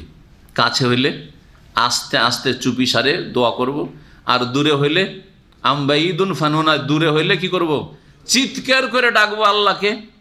তো বলেন তো ইয়া রাসূলুল্লাহ, আল্লাহ কাছে না দূরে? এর জবাবে এই আয়াত নাযিল। এই হচ্ছে শানে নজুল। আল্লাহ বলছেন যে হে নবী তুমি বলে দাও ওদেরকে, ফাইন্নি কারিবুন, আমি অতি নিকটবর্তী, আমি খুব কাছে। অজীব দাওয়াত দায়ে, দোয়াকারীর দোয়া আমি কবুল করি, আহ্বানকারীর আহ্বানে আমি সাড়া দিই। অজীব ইজা দান, যখনই আমাকে ডাকে বা আমাকে আহ্বান করে বা আমার কাছে দোয়া করে। ফালিয়াস্তাজিবুলি, সুতরাং তারাও যেন আমার ডাকে সাড়া দেয়, তারাও যেন কি করে? আমার ডাকে সাড়া দেয়। ওয়াল ইউমিনু বি, এবং আমার প্রতি দৃঢ় বিশ্বাসী ইমানদার হয়। লাআল্লাহুম ইয়ারশুদুন, যাতে করে তারা সঠিক পথ প্রাপ্ত হতে পারে, হেদায়েত পেতে পারে। এখানে দোয়া কবুল হওয়ার জন্য দুটো শর্ত বলা হয়েছে। দোয়া কবুলের কি হয়েছে? দুটো শর্ত। তাফসীরগুলো সূক্ষ্মভাবে বুঝেন। দুটো শব্দ আমি এখানে এই আয়াতের তর্জমা করলাম। ফালিয়াস্তাজিবুলি ওয়াল ইউমিনু বি। ফালিয়াস্তাজিবুলি মানে কি বললাম? যেন আল্লাহ কি বলছেন, আমার ডাকে আমার বান্দারা কি করে, সাড়া দেয়। আল্লাহ যে ডেকেছেন সেই ডাকে কি করতে হবে, সাড়া দিতে হবে। সামেনা ওয়াতানা, যা করতে বলেছেন করতে হবে, যা বারণ করেছেন বিরত থাকতে হবে তা থেকে। এটা হচ্ছে সাড়া দেওয়া আল্লাহর ডাকে। জি, হাইয়া আলাস সালাহ, হাইয়া আলাল ফালাহ, আল্লাহর হুকুমের ডাক। সুতরাং কি করতে হবে, নামাজের জন্য সাড়া দিতে হবে, মসজিদে আসতে হবে, নামাজমুখী হইতে হবে, মসজিদমুখী হইতে হবে, ইত্যাদি। যে কোনো হুকুম আল্লাহ এবং তার রাসূল সাল্লাল্লাহু আলাইহি সাল্লামের ডাকে সাড়া দেওয়া হচ্ছে দোয়া কবুলের একটি শর্ত। দ্বিতীয় শর্ত হচ্ছে ঈমান, তাওহীদ, শিরক মুক্ত হওয়া, কুফরি মুক্ত হওয়া। আল্লাহ পরকালে ঈমান নেই আর আল্লাহর কাছে দোয়া করছেন, কি দোয়া করছেন, যার প্রতি বিশ্বাস নেই, যিনি হিসাব নেবেন তার হিসাবের প্রতি বিশ্বাস নেই, যার সামনে দাঁড়িয়ে জবাব দিতে হবে এই কথার আপনার চিন্তা চেতনা নেই, আর আল্লাহর কাছে দোয়া করছেন হজে এসে আরাফাতে, কি দোয়া কবুল হবে আপনার? তো দোয়া কবুলের জন্য এই দুটো এখানে শর্ত উল্লেখ করেছেন রব্বুল আলামিন। একটা হচ্ছে ইস্তেজাবা, মানে আল্লাহর ডাকে সাড়া দেওয়া, মানে আল্লাহর দিনের বিধিবিধান যথাযথ পালন করার চেষ্টা করছি, আর বাকি ঘাটতি ত্রুটি হয়ে আল্লাহর কাছে ক্ষমা চাইছি, ভুল স্বীকার করে নিচ্ছি, ভুল স্বীকার করে নিচ্ছি, তার মানে তওবা করছি প্রতিদিন। দ্বিতীয় শর্ত হচ্ছে যে তৌহিদ ভিত্তিক ঈমান, শিরক মুক্ত ঈমান, কুফরি মুক্ত ঈমান, মুনাফিকি মুক্ত ঈমান, জি, সংশয় মুক্ত ঈমান, জি, ঈমান, ঈমান এবং আল্লাহর বিধানের বাস্তবায়ন পালন করার জন্য সচেষ্ট হওয়া। তৃতীয় আর একটি শর্ত আছে, যেটা নবী করিম সাল্লাল্লাহু আলাইহি ওয়াসাল্লামের সহিহ মুসলিমের হাদিস দ্বারা প্রমাণিত, হালাল রুজি খাওয়া, হালাল ভক্ষণ করা, হালাল কাপড়, হালাল খাওয়া, হালাল পানীয়, হালাল পাক যে রোজগার। হারাম যদি রোজগার থাকে তাহলে দোয়া কবুল হয় না। ফান্না ইউস্তাজাবু লিযালিক, এই হারাম খাওয়া লোকের কি করেই দোয়া কবুল হবে? যার মালবাসুহু হারামুন, হ্যাঁ, ওয়া মাশরাবুহু হারামুন, ওয়া মাতামুহু হারামুন, ওয়া গুযিয়া বিল হারাম, যার কাপড় হারাম পয়সার, যার খাওয়া দাওয়া হারাম, যার পানীয় বস্তু হারাম, যার বাড়ি ঘর হারাম টাকা দিয়ে যে বসবাস করে হারাম জায়গায়, গিজা তার আহার হচ্ছে হারাম। ফান্না ইউস্তাজাবু লিযালিক, এইরকম খারাপ মানুষের দোয়া কি করে কবুল হবে?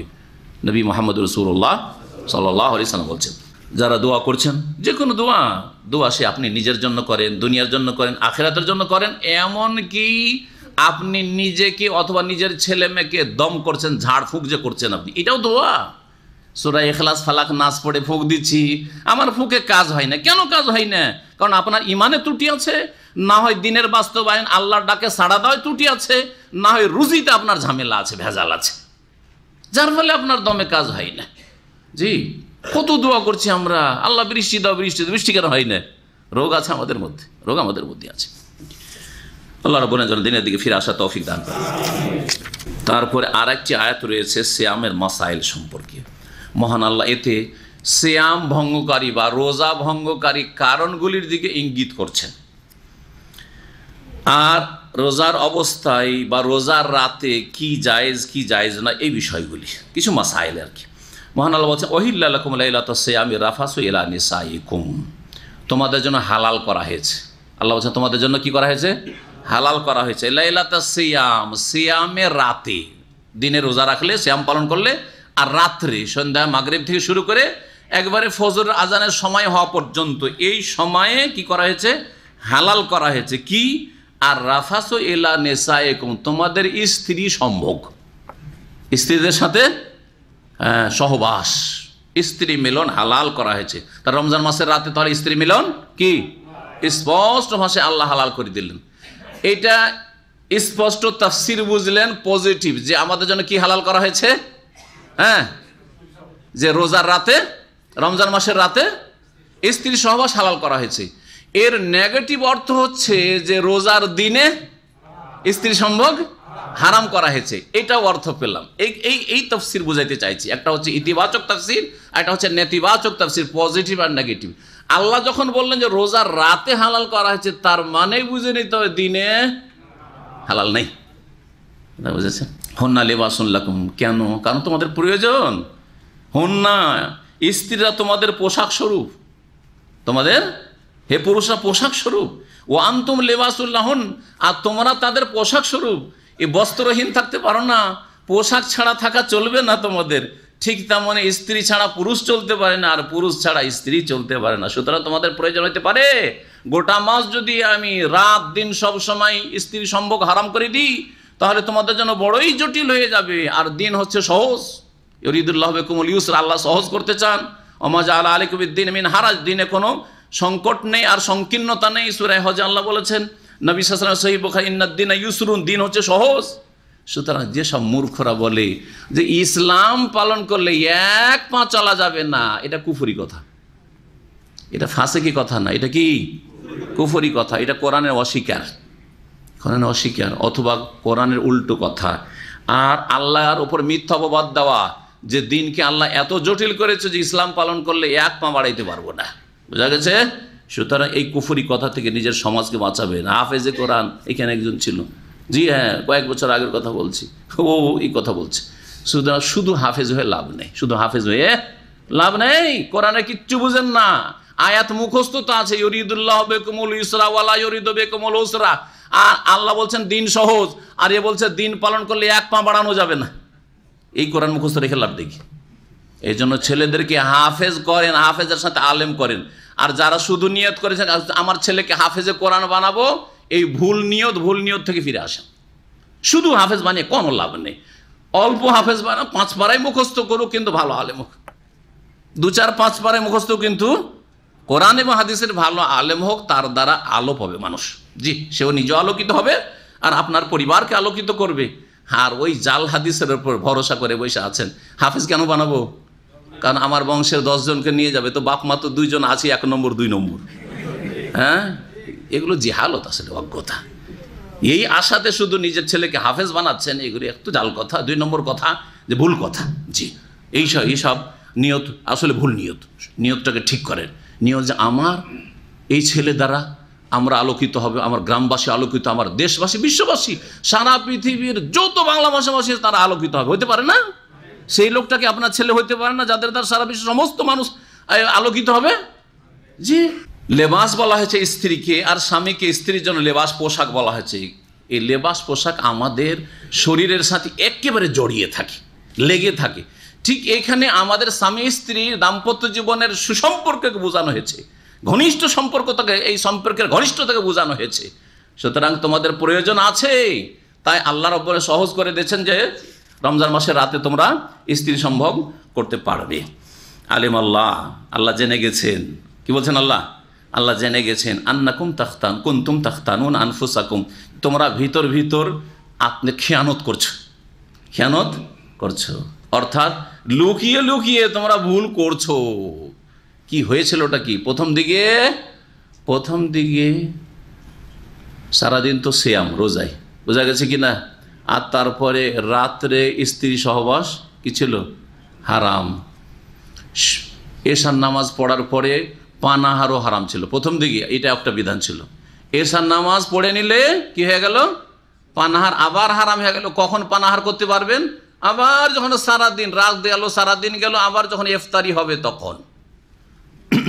আর যদি বাই চান্সে এশা নামাজ পড়ার আগেই চোখটা বন্ধ হয়ে যায়, হঠাৎ করে বসে থাকতে থাকতে ঘুম লেগে গেল, এক সাহাবীর এরকম হয়েছিল, তিরমিজিতে হাদিস আছে। বাড়িতে এসে দেখছে স্ত্রীকে বলছে কিছু খাবার দাবার আছে। সারাদিন ওই মাঠে খেজুরের বাগানে কাজ করেছে, খেজুরের বাগান ছিল ওই আনসারির। সারাদিন কাজ করে এসছে ক্লান্ত, এসে স্ত্রীকে বলছে বাড়িতে কিছু খাবার আছে। খাবার তো কিছু নেই, যে রোজা যে রেখেছিলাম তো কি খাবো? বলছে ঠিক আছে, তাহলে আমি প্রতিবেশীর বাড়ি যাই, আপনার জন্য কিছু খাবার টাবার দেখি আটা পাই কিনে নিয়ে আসবো, একটু রুটি করবো। ওই দিকে আটা ধার করার জন্য গিয়েছে, ফিরে আসছে, দেখছে ওর চোখ বন্ধ হয়ে গেছে, ঘুম চলে এসছে। আর বিধান কি ছিল শরীয়তের? কেউ যদি এশার আগেই কখনো ঘুমিয়ে যায় মাগরিব এশার মাঝখানে, তাহলে সারা দিন সারা রাত কি হয়ে গেল? পানাহার হারাম হয়ে গেল। আর যদি জেগে থাকে তো কতক্ষণ পর্যন্ত হালাল? মাগরিব থেকে এশা পর্যন্ত রোজা রেখে, সারাদিন রোজা রেখে মাগরিব থেকে এশার মধ্যে যা খেবে খেয়ে নাও, তারপরে সারা রাত খেতে পাবে না, আর তারপরে সারাদিন তো সিয়াম থাকতেই হবে। এই ছিল শরীয়তের কঠিন বিধান। ওই সাহাবী পরের দিন আবার মাঠে কাজ, খেজুর বাগানে কাজ করতে গেছে, দুপুরবেলা বেহুশ হয়ে পড়ে গেছে, বেহুশ হয়ে গেছে। নবী করিম সাল্লাল্লাহু আলাইহি ওয়াসাল্লামের কাছে খবর আসলো যে রাসূলুল্লাহ, একটা লোক বেহুশ হয়ে গেছে, গত দিনে রোজা রেখেছিল, ঘটনা তার বাড়ি থেকে জেনেছে, এইরকম ব্যাপার স্যাপার কিছু খাইনি, আর আজকেও না খেয়েও বেচারা রোজা আছে, বেহুশ হয়ে গেছে। সাথে সাথে আল্লাহ রহম করলেন এই উম্মতের ওপর। আর এই আয়াত নাজিল করলেন, এই আয়াত নাজিল করলেন যার শেষ অংশ রয়েছে যে ওয়াকুলু ওয়াশরাবু হাত্তা ইয়াতাবায়্যানা লাকুমুল খাইতুল আবিয়াযু মিনাল খাইতিল আসওয়াদি মিনাল ফাজর। যে বিষয়টি বলছিলাম যে সহবাস কি ছিল রমজানের রাতে, প্রথম দিকে হারাম ছিল, ওটাও আল্লাহ হালকা করে দিলেন। যখন হারাম ছিল রমজানের রাতে কি করা, সহবাস করার, দিনে তো রোজায় সিয়াম তো হারাম আছেই, রাতেও হারাম, দিনও হারাম, 30 দিন তাহলে স্ত্রী থেকে কি থাকতে হবে, বিরত থাকতে, দূরে থাকতে হবে। বেশ কিছু সাহাবাই কেরাম মেরে পদস্খলন ঘটে, থামতে আর পারেননি, গোটা মাছ ধরে বরদাস্ত, যুবক মানুষ কি করা যায়, লুকিয়ে লুকিয়ে ভিতরে ভিতরে এইরকম কাজ করে ফেলেছে, ভিতরে ভিতরে এইরকম কাজ করে ফেলেছে। আল্লাহ বলছেন যে তোমরা মনে করছো যে কেউ জানতে পারে নাই, আলেম আল্লাহ, আল্লাহ জেনে গেছেন, আন্নাকুম তাখতানু কুনতুম তাখতানুন আনফুসাকুম, তোমরা ভিতরে ভিতরে কিন্তু খেয়ানত করছো রাত্রে, জি রাত্রে স্ত্রী সহবাস করে ফেলছো, অথচ আমি নিষেধ করেছি। এখন শোনো, ফাতাবা আলাইকুম, আল্লাহ তোমাদের তওবা কবুল করে নিলেন। জি, সাহাবায়ে কেরামদের এত বড় মর্যাদা, তওবা করেছেন করেননি তারা এই কথা আল্লাহ বললেন না, এর প্রয়োজন মনে করলেন না, তাদের এত ভালো আমল, নেক আমল যে আল্লাহ নিজে থেকেই তওবার কি করছেন, প্রস্তাব দিচ্ছেন যে তোমাদের তওবা গ্রহণ করে নিলাম আমি, ফাতাবা আলাইকুম, যা ভুল করেছো করেছো, অসুবিধা নাই। ওয়া আফা আনকুম, তোমাদেরকে আল্লাহ মাফ করে দিলেন, ক্ষমা করে দিলেন। ফাল আন, আর ছাড়ও দিলেন, এখন তোমাদেরকে ছুটিও দিচ্ছেন। কি ছুটি? ফাল আন বাশেরহুন্না, এখন তোমরা স্ত্রী সম্ভোগ করতে থাকো, সারা রাত স্ত্রী সম্ভোগ করতে থাকো, অসুবিধা নেই। ফাল আন বাশেরহুন্না, এখন তোমরা কি করো, বাশেরহুন্না, স্ত্রীদের সাথে মিলিত হও বা সহবাস করো। ওয়াবতাগু মা কাতাবাল্লাহু লাকুম, আর আল্লাহ তোমাদের ভাগ্যে যা লিখে রেখেছেন তা তলাশ করো। আল্লাহ আমাদের ভাগ্যে আবার কি লিখে রেখেছেন? সহবাসের মাধ্যমে কি লিখে রেখেছেন? সন্তান সন্ততি, হয় ছেলে না হয় মেয়ে। এই আয়াতের তাফসিরে মুফাসসিরিনগণ বলেছেন যে বিবাহ করার উদ্দেশ্য শুধু যৌন চাহিদা পূরণ করা নয়। এই যৌন চাহিদা পূরণ তো মানুষ ছাড়া যে কোনো জীবজন্তু করে না, করে না? সাপ বিচ্ছু, দেশি গরু ছাগল হিংস্র পশু সব কিছুই করে। তাহলে একজন মুসলিম, একজন মানুষ শুধু যৌন চাহিদা পূরণের জন্য বিবাহ করবে এটা নয়, বরং স্ত্রী কিসের জন্য? ইসনেসাউকুম হারসুল লাকুম, আয়াতে বলেছেন স্ত্রীরা তোমাদের কি জমি, শস্য ক্ষেত, জমি থাকলে কি করতে হয়? জমি চাষ করে ফসল উৎপাদন করতে হয়। তো যখন জমি, এই জমি থেকে কি করতে হবে?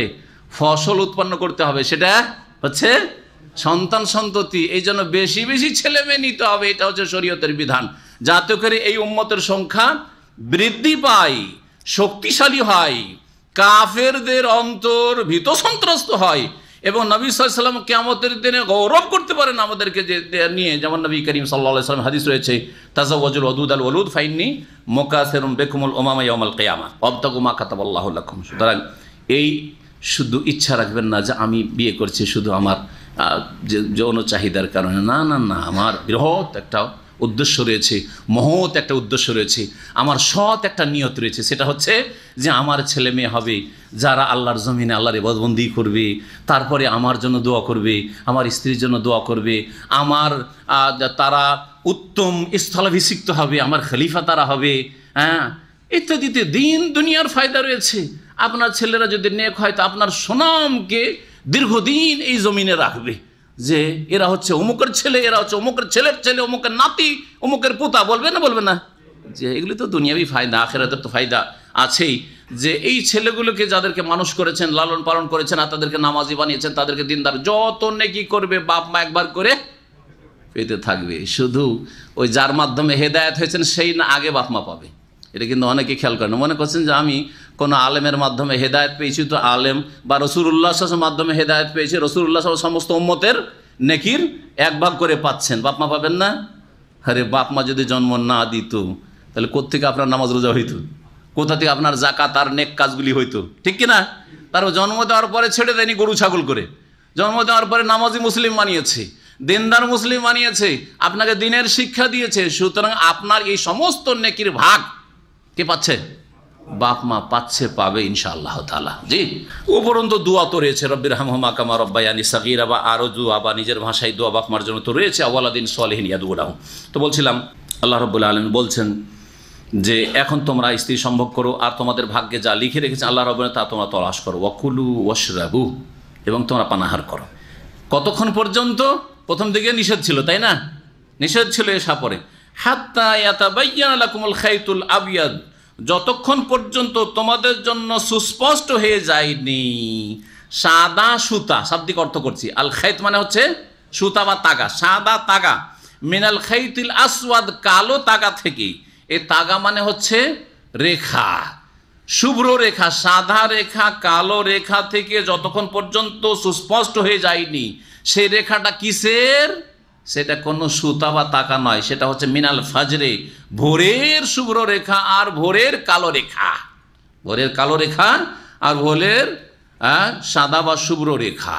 শুভ্র রেখা সাদা হচ্ছে শুভ সাদেক, যেটাকে বলা হয় সত্যিকার অর্থে ভোর হয়ে যাওয়া, আর যেটা হচ্ছে এই শুভ সাদেকের আগে একটু অন্ধকার, তার আগে একটু ফর্সা ফর্সা ভাব হয়, ওইটাকে শুভ কাজেব বলা হয়। শুভ কাজ, আসলে ভোর হয়নি কিন্তু ভোর ভোর মনে হয়। পূর্ব আকাশে যারা খোলা মাঠে থাকবেন মনে হবে, দুটোতে পার্থক্য আছে। ওলামারা বলেছেন, মুফাসসিরিনরা, যে প্রথম যেটা শুভ কাজেব, একটু ফর্সা মনে হচ্ছে পূর্ব আকাশ, কিন্তু সেটা খাড়া হয়ে, সে খাড়া, সেটা কিসের মতো? নেকড়ে বাঘের লেজের মতো, অর্থাৎ খাড়া হয়ে থাকবে। সেটা লেজ যেমন ঝুলে থাকে লম্বা, ওই রকম হয়ে থাকবে, চিকন হয়ে। আর যেটা শুভ সাদেক সেটা হবে চওড়াভাবে, আড়াআড়িভাবে পূর্ব দিগন্তে একবার, যেহেতু এখন সূর্য কাছে আসছে আর ফজর হচ্ছে শুভ সাদেক, সুতরাং চওড়া হয়ে ফর্সা হয়ে যাবে। এটা হচ্ছে শুভ সাদেক, যেটাকে বলা হয়েছে আল খাইতুল আবিয়াজ, শুভ্র রেখা মানে শুভ সাদেক। আর তার আগে একটু অন্ধকার হয়ে থাকে, আর অন্ধকারের আগে একটু সাদা হয়, সেটাকে অনেকে ভোর মনে করে নিয়ে ভুল করতে পারে। সেটা হচ্ছে আল খাইতুল আসওয়াদ, কালো সুতা বা কালো তাকা। সুম্মা আতিমুস সিয়ামা ইলাল লাইল, অতঃপর তোমরা সিয়াম পূর্ণ করো রাত পর্যন্ত। সিয়াম পূর্ণ করো কতক্ষণ পর্যন্ত? রাত পূর্ণ করো। এতে সিয়াম রোজার সময় সীমানা বলে দেওয়া হয়েছে, শুরুটা বলে দেওয়া হলো আর শেষটা বলে দিল, কখন থেকে কখন বিরত থাকতে হবে পানাহার থেকে এবং সিয়াম ভঙ্গকারী, রোজা ভঙ্গকারী বিষয়গুলি থেকে। সেটা কতক্ষণ পর্যন্ত খাওয়া দাওয়া করো, এর আগে কি বলা হলো? শুভ সাদেক পর্যন্ত, ফজর আজানের সময় হওয়া পর্যন্ত খাওয়া দাওয়া। তাহলে এখান থেকে এখন সিয়াম শুরু হইল, আর শেষ সুম্মা আতিমুস সিয়ামা ইলাল লাইল, এখানে সমাপ্তি আল্লাহ রোজার বলছেন। রোজা কখন সমাপ্ত হবে? রাত যখন চলে আসবে। ইলাল লাইল মানে রাত আসা মাত্রই। কখন রাত চলে আসে? সূর্য ডুবার সাথে সাথে, বিনা বিলম্বে, বিলম্বে করে নয়। এই জন্য এই দুটি কথা সামনে রাখেন, আর রেখে বাকি হাদিসগুলি সহুর সাহরি সম্পর্কে আর ইফতারিতে তাড়াতাড়ি করা, ইফতারিতে তাড়াতাড়ি করা আর সহুরে বিলম্ব করা যে উত্তম, এই দুটো বিষয় যে উত্তম, এই দুইটি মাসলা যে কোরআন কারিমে রয়েছে, এই দুটোর আলোকে বুঝেন। আল্লাহ খাওয়া দাওয়ার ছাড় দিয়েছেন রাত্রে কতক্ষণ পর্যন্ত? ফজর হওয়া পর্যন্ত, ঠিক না? তাহলে যত লেটে খাবেন আল্লাহর ছাড়টা আপনি গ্রহণ করলেন। আল্লাহ সহজ করতে চান, এই জন্য সাহরি বেশি রাতে না খেয়ে শেষ রাতে খেলে বেশি উত্তম। বুঝা গেছে?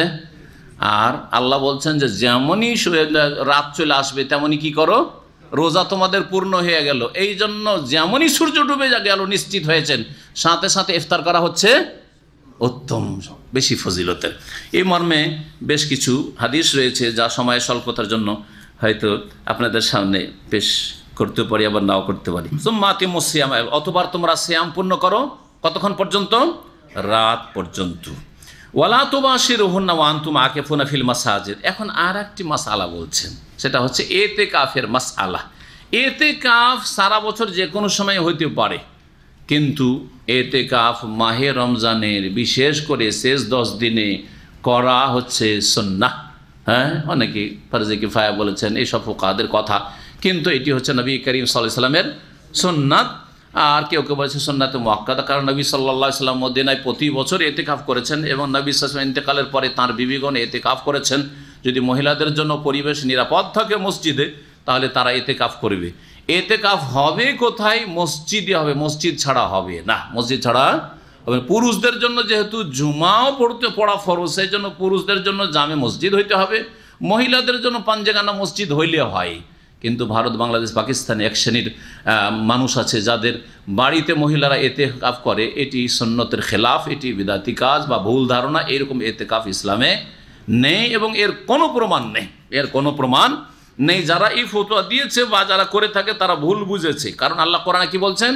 ওয়া আনতুম আকিফুনা ফিল মাসাজিদ, যখন তোমরা মসজিদগুলিতে এতেকাফ অবস্থায় থাকবে তখন তোমরা স্ত্রীদের সাথে মিলন করিও না। ওয়ালা তুবাশিরুহুন্না, স্ত্রী সহবাস সের কাছে যাবে না, স্ত্রী মিলনও চলবে না, এমনকি এতেকাফ অবস্থায় স্ত্রীর সাথে যৌন আলাপও চলবে না, স্ত্রীর সাথে রসিকতাও চলবে না, আমোদ ফুর্তি গল্প করা চলবে না। টেলিফোন লাগিয়ে দিয়েছেন, এতেকাফও করছেন, আর ইমোতে মাশাআল্লাহ আজকাল পয়সাও তো লাগে না। আজকাল অনেকে কিন্তু এতেকাফ করতে যাচ্ছেন মক্কা মদিনা, এদিকে সারাদিন টাইম পাস হয় না, কোরআন তো পড়বেন না, জিকির দোয়া ওগুলো তো আর এত লম্বা করতেও পারছেন না। সারাদিন শুধু বিবির সাথে গল্প আর গল্প, গল্প আর গল্প। কী করছেন? বলছে মসজিদে হারামে এতেকাফ করতে এসেছি, মসজিদে নবীতে এতেকাফ করতে। এগুলো এতেকাফ না। জি হ্যাঁ, বললো এগুলো না, এত গল্প না। তবে প্রয়োজনের গল্প করা যাবে, প্রয়োজনের গল্প করা যাবে, টেলিফোনও করা যেতে পারে, আর সামনে এসে আপনার এতেকাফ গাহে এসেও কথা বলে স্ত্রী যেতে পারে, এরও প্রমাণ রয়েছে। এত কঠোরতা নেই যে এতেকাফ অবস্থায় কারোর সাথে সালাম দেওয়া নেই। আমাদের দেশে যারা এতেকাফ করে অনেক লোককে দেখেছি, এতেকাফ থেকে বাথরুমে যাচ্ছে বেরিয়ে বা কোথাও যাচ্ছে, ওর সাথে সালাম আলাইকুম, ওয়ালাইকুম সালাম, কেমন আছেন জবাবও দিচ্ছেন। খুব বেশি তো সালামটা নিবে, ওর বেশি কিচ্ছু না। না না, এত কঠোরতা শরীয়তে নেই। গল্প করতে পারেন, দিনই আলোচনা, যদি কেউ আলেম হয় আর এতেকাফ করে দিনই আলোচনা করতে পারে, দিনই কথা বলতে পারে, অসুবিধা নেই, দিনের আলোচনা করছে। কিন্তু দুনিয়াবি গল্প গুজব বেশি কিছু করবে না। হ্যাঁ, দুনিয়াবি কথা চলতে পারে, কেমন আছেন, ভালো আছেন, কী খবর, ছেলে মেয়ে কেমন আছে। হ্যাঁ, আপনার স্ত্রীর সাথে চলবে, আপনার ছেলে মেয়েদের সাথে চলবে, কোনো ভাইদের সাথেও চলবে, মুসলিম ভাইদের সাথে চলবে। মসজিদে এসে আপনার কেউ জিয়ারা ভিজিট করে যাচ্ছে, কথা বলে যাচ্ছে, তাও জায়েজ রয়েছে। এই মর্মে একটি হাদিস আছে, আপনাদেরকে শোনাই দেবো। তো আল্লাহ রাব্বুল কি করলেন? এতেকাফ অবস্থায় স্বামী স্ত্রী মিলন এবং মিলনের পূর্বে যা কিছু ঘটে থাকে এই সমস্ত কিছু কি করছেন? নিষেধ করছে। এখানে মুবাশারা মানে শুধু সহবাস নয়, বরং সহবাসের পূর্বে যা কিছু হয়ে থাকে, আলিঙ্গন হোক, চুম্বন হোক, আর এই কাম ভাব নিয়ে স্পর্শ হোক, সবগুলি নিষিদ্ধ। তবে এমনি সালাম করলো, মোসাফা করলেন, কাম ভাব নেই আপনার মধ্যে, যৌন চাহিদা নেই, কোনো অসুবিধা নেই, স্ত্রীর সাথে মোসাফা করেন এতেকাফ অবস্থায়, কোনো অসুবিধা নেই, অথবা গায়ে হাত গেল, কোনো অসুবিধা নেই, কিন্তু যাতে করে কাম ভাব না আসে। কারণ আল্লাহ মুবাশারাত হারাম করেছেন। মুবাশারাতের ব্যাপক অর্থ হচ্ছে স্বামী স্ত্রী মিলন এবং তার পূর্বে যা কিছু হয়ে থাকে। তিলকা হুদুদুল্লাহ, আল্লাহ বলছে এই হচ্ছে আল্লাহ রাব্বুল আলামিনের সীমানা। আল্লাহ সীমানা নির্ধারণ করে দিয়েছেন। ফালা তাকরাবুহা, সীমানার কাছে যেও না। সীমানা পার করলে তো পার করেই দিলে, কিন্তু সীমানার কাছে গেল কি আশঙ্কা আছে? সীমানার বাইরে চলে যাওয়ার আশঙ্কা আছে। ধারে কাছেও যেও না। যেমন আল্লাহ বলেছেন ওয়ালা তাকরাবুজ জিনা, ব্যভিচারের কাছেও যেও না। ব্যভিচার করলেন না, কিন্তু গল্প করছেন শালীর সাথে। ব্যভিচার হইল না, কিন্তু ভাবির সাথে খুব আমোদ ফুর্তির গল্প চলছে। ব্যভিচার নাই, কিন্তু আমার ক্লাস ফ্রেন্ড ছিল, আমি একসাথে কলেজ লাইফে পড়াশোনা করেছি, গল্প চলতেই আছে, গল্প চলতেই আছে। কখন যে গুমরা হয়ে যাবেন, এইরকম মেলা ঘটনা আছে। দুটো ঘটনা আপনার আমার চোখের সামনে এখন সৌদি আরবে আছে। একজনের কলেজ লাইফে পড়াশোনা করেছে এক মেয়ের সাথে, আর তাকে খুব লাইক করতো, বুঝছেন তো, লাইক করা বুঝেন তো আজকাল, হ্যাঁ হ্যাঁ, খুব পছন্দ করতো, কিন্তু বিয়েটি হয়নি। 30 বছর পরে নাজায়েজ সম্পর্ক হয়ে গেছে। 30 বছর পরে নাজায়েজ সম্পর্ক হয়ে গেছে। আরেকজন, আমি গেছিলাম এক এলাকায় সৌদি আরবের মধ্যে, ওখানে একটা প্রোগ্রামে গেছিলাম কিছুদিন আগে। ওখানে গিয়ে তার পুরা ঘটনা বর্ণনা করলো। আজ থেকে 20-25 বছর আগে ওই মেয়েটাকে বিয়ে করার খুব ইচ্ছা ছিল ওর, আর মেয়েটারও খুব ইচ্ছা ছিল, কিন্তু মেয়ের বাবা বিয়ে দেয়নি। তারপরে বিয়ে হয়ে গেছে, ছেলে মেয়ে হয়ে গেছে, সাবালিকা হয়ে গেছে ছেলে মেয়ে। সুবহানাল্লাহ, এইটারও যেটা বললাম 30 বছর, ছেলে মেয়ে সাবালিকা হয়ে গেছে, ছেলে মেয়েরা কলেজ ইউনিভার্সিটিতে পড়ছে। আর এখন আবার প্রেম শুরু করে দিয়েছে, ওই পুরাতন প্রেম জেগে উঠেছে, প্রেমের জ্বালা। কথা বুঝতে পেরেছেন? এই দুটো ঘটনা, আউযুবিল্লাহ। সুতরাং আপনি কখন নিজেকে ফিতনা থেকে নিরাপদ মনে করবেন না। খবরদার, খবরদার, যে কোনো অবস্থায় বেঁচে থাকবেন। ওয়ালা তাকরাবুজ জিনা, এগুলো হচ্ছে জিনার কাছে যাওয়া। আপনি বলছেন না না অসুবিধা না, আমারও ছেলে মেয়ে হয়ে গেছে, আমারও স্ত্রী আছে, ওরও ছেলে মেয়ে হয়ে গেছে, এই তো ঘটনা বললাম আপনাদেরকে, সত্য ঘটনা। জি, আর তার আবার বেনামাজি না, এটাও বলে দিচ্ছি কিন্তু, যেই লোকগুলি এরকম ফাঁসা ফেসেছে তার আবার বেদিন বেনামাজি না, নামাজও পড়ে আর এরকম ফাঁসা ফেসেছে, অবাক হয়ে যাবেন কখন যে শয়তান কোন ফিতনায় ফেলে দেয়। জি, কাযালিকা ইউবাইয়িনুল্লাহু আয়াতিহি লিন-নাস, এইভাবে আল্লাহ রাব্বুল আলামিন তার আয়াত সমূহ বর্ণনা করেন বিশদভাবে লিন-নাস, মানব জাতির উদ্দেশ্যে, লাআল্লাহুম ইয়াত্তাকুন, যাতে করে তারা বিরত হইতে পারে, যাতে করে তারা পাপ মুক্ত হইতে পারে, যাতে করে তারা সাবধান হইতে পারে, তাকওয়া অর্জন করতে পারে। হাদিস শোনাতে চাইছিলাম যে ইতিকাফ অবস্থায় কি করা যাবে। সহিহ বুখারী মুসলিম হাদিস রয়েছে, রাসূলুল্লাহ সাল্লাল্লাহু আলাইহি ওয়াসাল্লামের একজন স্ত্রী ছিলেন সাফিয়া রাদিয়াল্লাহু তাআলা আনহা, ইহুদি বংশের এবং খুব সম্ভ্রান্ত বংশের বড় নেতা ছিল ইহুদিদের, হুয়াই বিন আখতাব তার মেয়ে। খৈবরের যুদ্ধের পরে তার সাথে বিবাহ হয়। এই সাফিয়া রাদিয়াল্লাহু তাআলা আনহা নবী সাল্লাল্লাহু আলাইহি ওয়াসাল্লামের সাথে সাক্ষাতের জন্য গেলেন রাতের বেলা। ওয়া মুতাকিন ফিল মসজিদে ইতিকাফ অবস্থায় ছিল রাসূলুল্লাহ সাল্লাল্লাহু আলাইহি ওয়াসাল্লাম। ফাতাহাদ্দাসাত ইনদাহু সাআতান, বেশ কিছুক্ষণ রাসূলুল্লাহ সাল্লাল্লাহু আলাইহি ওয়াসাল্লামের সাথে কথা বললেন। কে? স্ত্রী। তাহলে স্ত্রীর সাথে বেশ কিছুক্ষণ ধরে কথা বলা ইতিকাফ অবস্থায় জায়েজ, নবী সাল্লাল্লাহু আলাইহি ওয়াসাল্লাম করেছেন। সুম্মা কামাত লিতারজি ইলা মানজিল, তারপরে উঠলেন যে বাড়ি যায়। ওয়া কানা যালিকা লাইলান, সময়টা রাতের ছিল। নবী সাল্লাল্লাহু আলাইহি ওয়াসাল্লাম পছন্দ করলেন যে আমার স্ত্রী একা একা বাড়িতে হেঁটে যাবে, কিছুটা দূরে সামান্য কক্ষগুলি লাগানো ছিল। আপনি যদি কিবলা মুখে মসজিদ নবীতে দাঁড়ান তো বাম দিকে যে মহিলা সেকশন আছে ওই দিকটায় লাইন হয়ে 9 বিবির ঘর চলে, এমন বেশি দূরেও না। জি হ্যাঁ। ফাকামান নবী সাল্লাল্লাহু আলাইহি ওয়াসাল্লাম ইয়ামশি মাহা, নবী সাল্লাল্লাহু আলাইহি ওয়াসাল্লাম বলেন যে ঠিক আছে চলো তোমাকে এগিয়ে দিয়ে আসি। তাহলে বোঝা গেল মেহমানকে, অতিথিকে বা কাউকে এগিয়ে দেওয়া এটাও একটা সুন্নত। জি, আমরা অনেক সময় বাড়িতে বেশি ভদ্রলোকই করি, এগিয়ে না দিতে গিয়ে মেহমান খেয়ে দে আচ্ছা যাই, আপনি সোফাতে ভদ্রলোক বসে থেকে গেট পর্যন্ত গেলেন, কমপক্ষে গেট পর্যন্ত যাবেন। আর নিচে পর্যন্ত যদি যান, বিশিষ্ট মেহমান ধরেন আপনার চাইতে সিনিয়র অথবা আপনার সমতুল্য সমকক্ষ, যদি কনিষ্ঠ হয় তাহলে অসুবিধা নেই, আপনার চাইতে ছোটো তাহলে অসুবিধা নেই, তাহলে বাড়ির নিচে পর্যন্ত যদি যান, গাড়ি পর্যন্ত পৌঁছে দিয়ে আসেন, এগুলি হচ্ছে সম্মান প্রদর্শন। ইসলাম এগুলো শিখিয়েছে, এগুলোর দলিল আছে প্রত্যেকটি। তো বলছিলাম যে নবী সাল্লাল্লাহু আলাইহি ওয়াসাল্লাম একবারে তার বাড়ি পর্যন্ত পৌঁছে দিয়ে আসলেন। ওয়াকানা মানজিলা ফি দারে ওসামা বিন যায়েদ, তার বাড়ি ছিল ওসামা বিন যায়েদের বাড়ির কাছে মদিনার এক সাইডে। ফালাম্মা কানা বিবাযিত তারিক, রাস্তায় ছিলেন, লাকিয়াহু রাজুলান মিনাল আনসার, হঠাৎ করে রাতের অন্ধকারে, যে চাঁদরি রাত, দুইজন সাহাবী আনসারি হেঁটে যাচ্ছেন পাশ দিয়ে। ওরা নবী সাল্লাল্লাহু আলাইহি ওয়াসাল্লামকে দেখে এবং তার পরিবারকে দেখে, যেমন স্বাভাবিক হয় কি করে মানুষ, হ্যাঁ, একজন বড় মানুষ যদি তার স্ত্রীর সাথে থাকে তো আপনি ওখানে দাঁড়াবেন, টান দিবেন, ঠিক না? জি।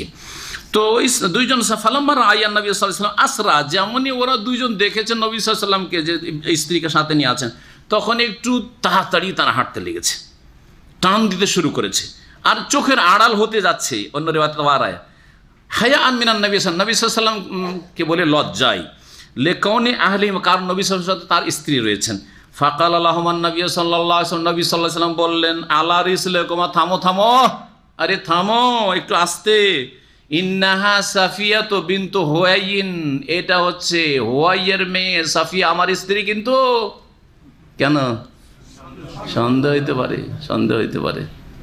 জি হ্যাঁ, আপনার যত বড় ওস্তাদ হোক, কিন্তু শয়তান ঢুকতে পারে আপনার অন্তরে, কি জানি কাকে যে সাথে নিয়ে ঘুরছে, ঠিক না?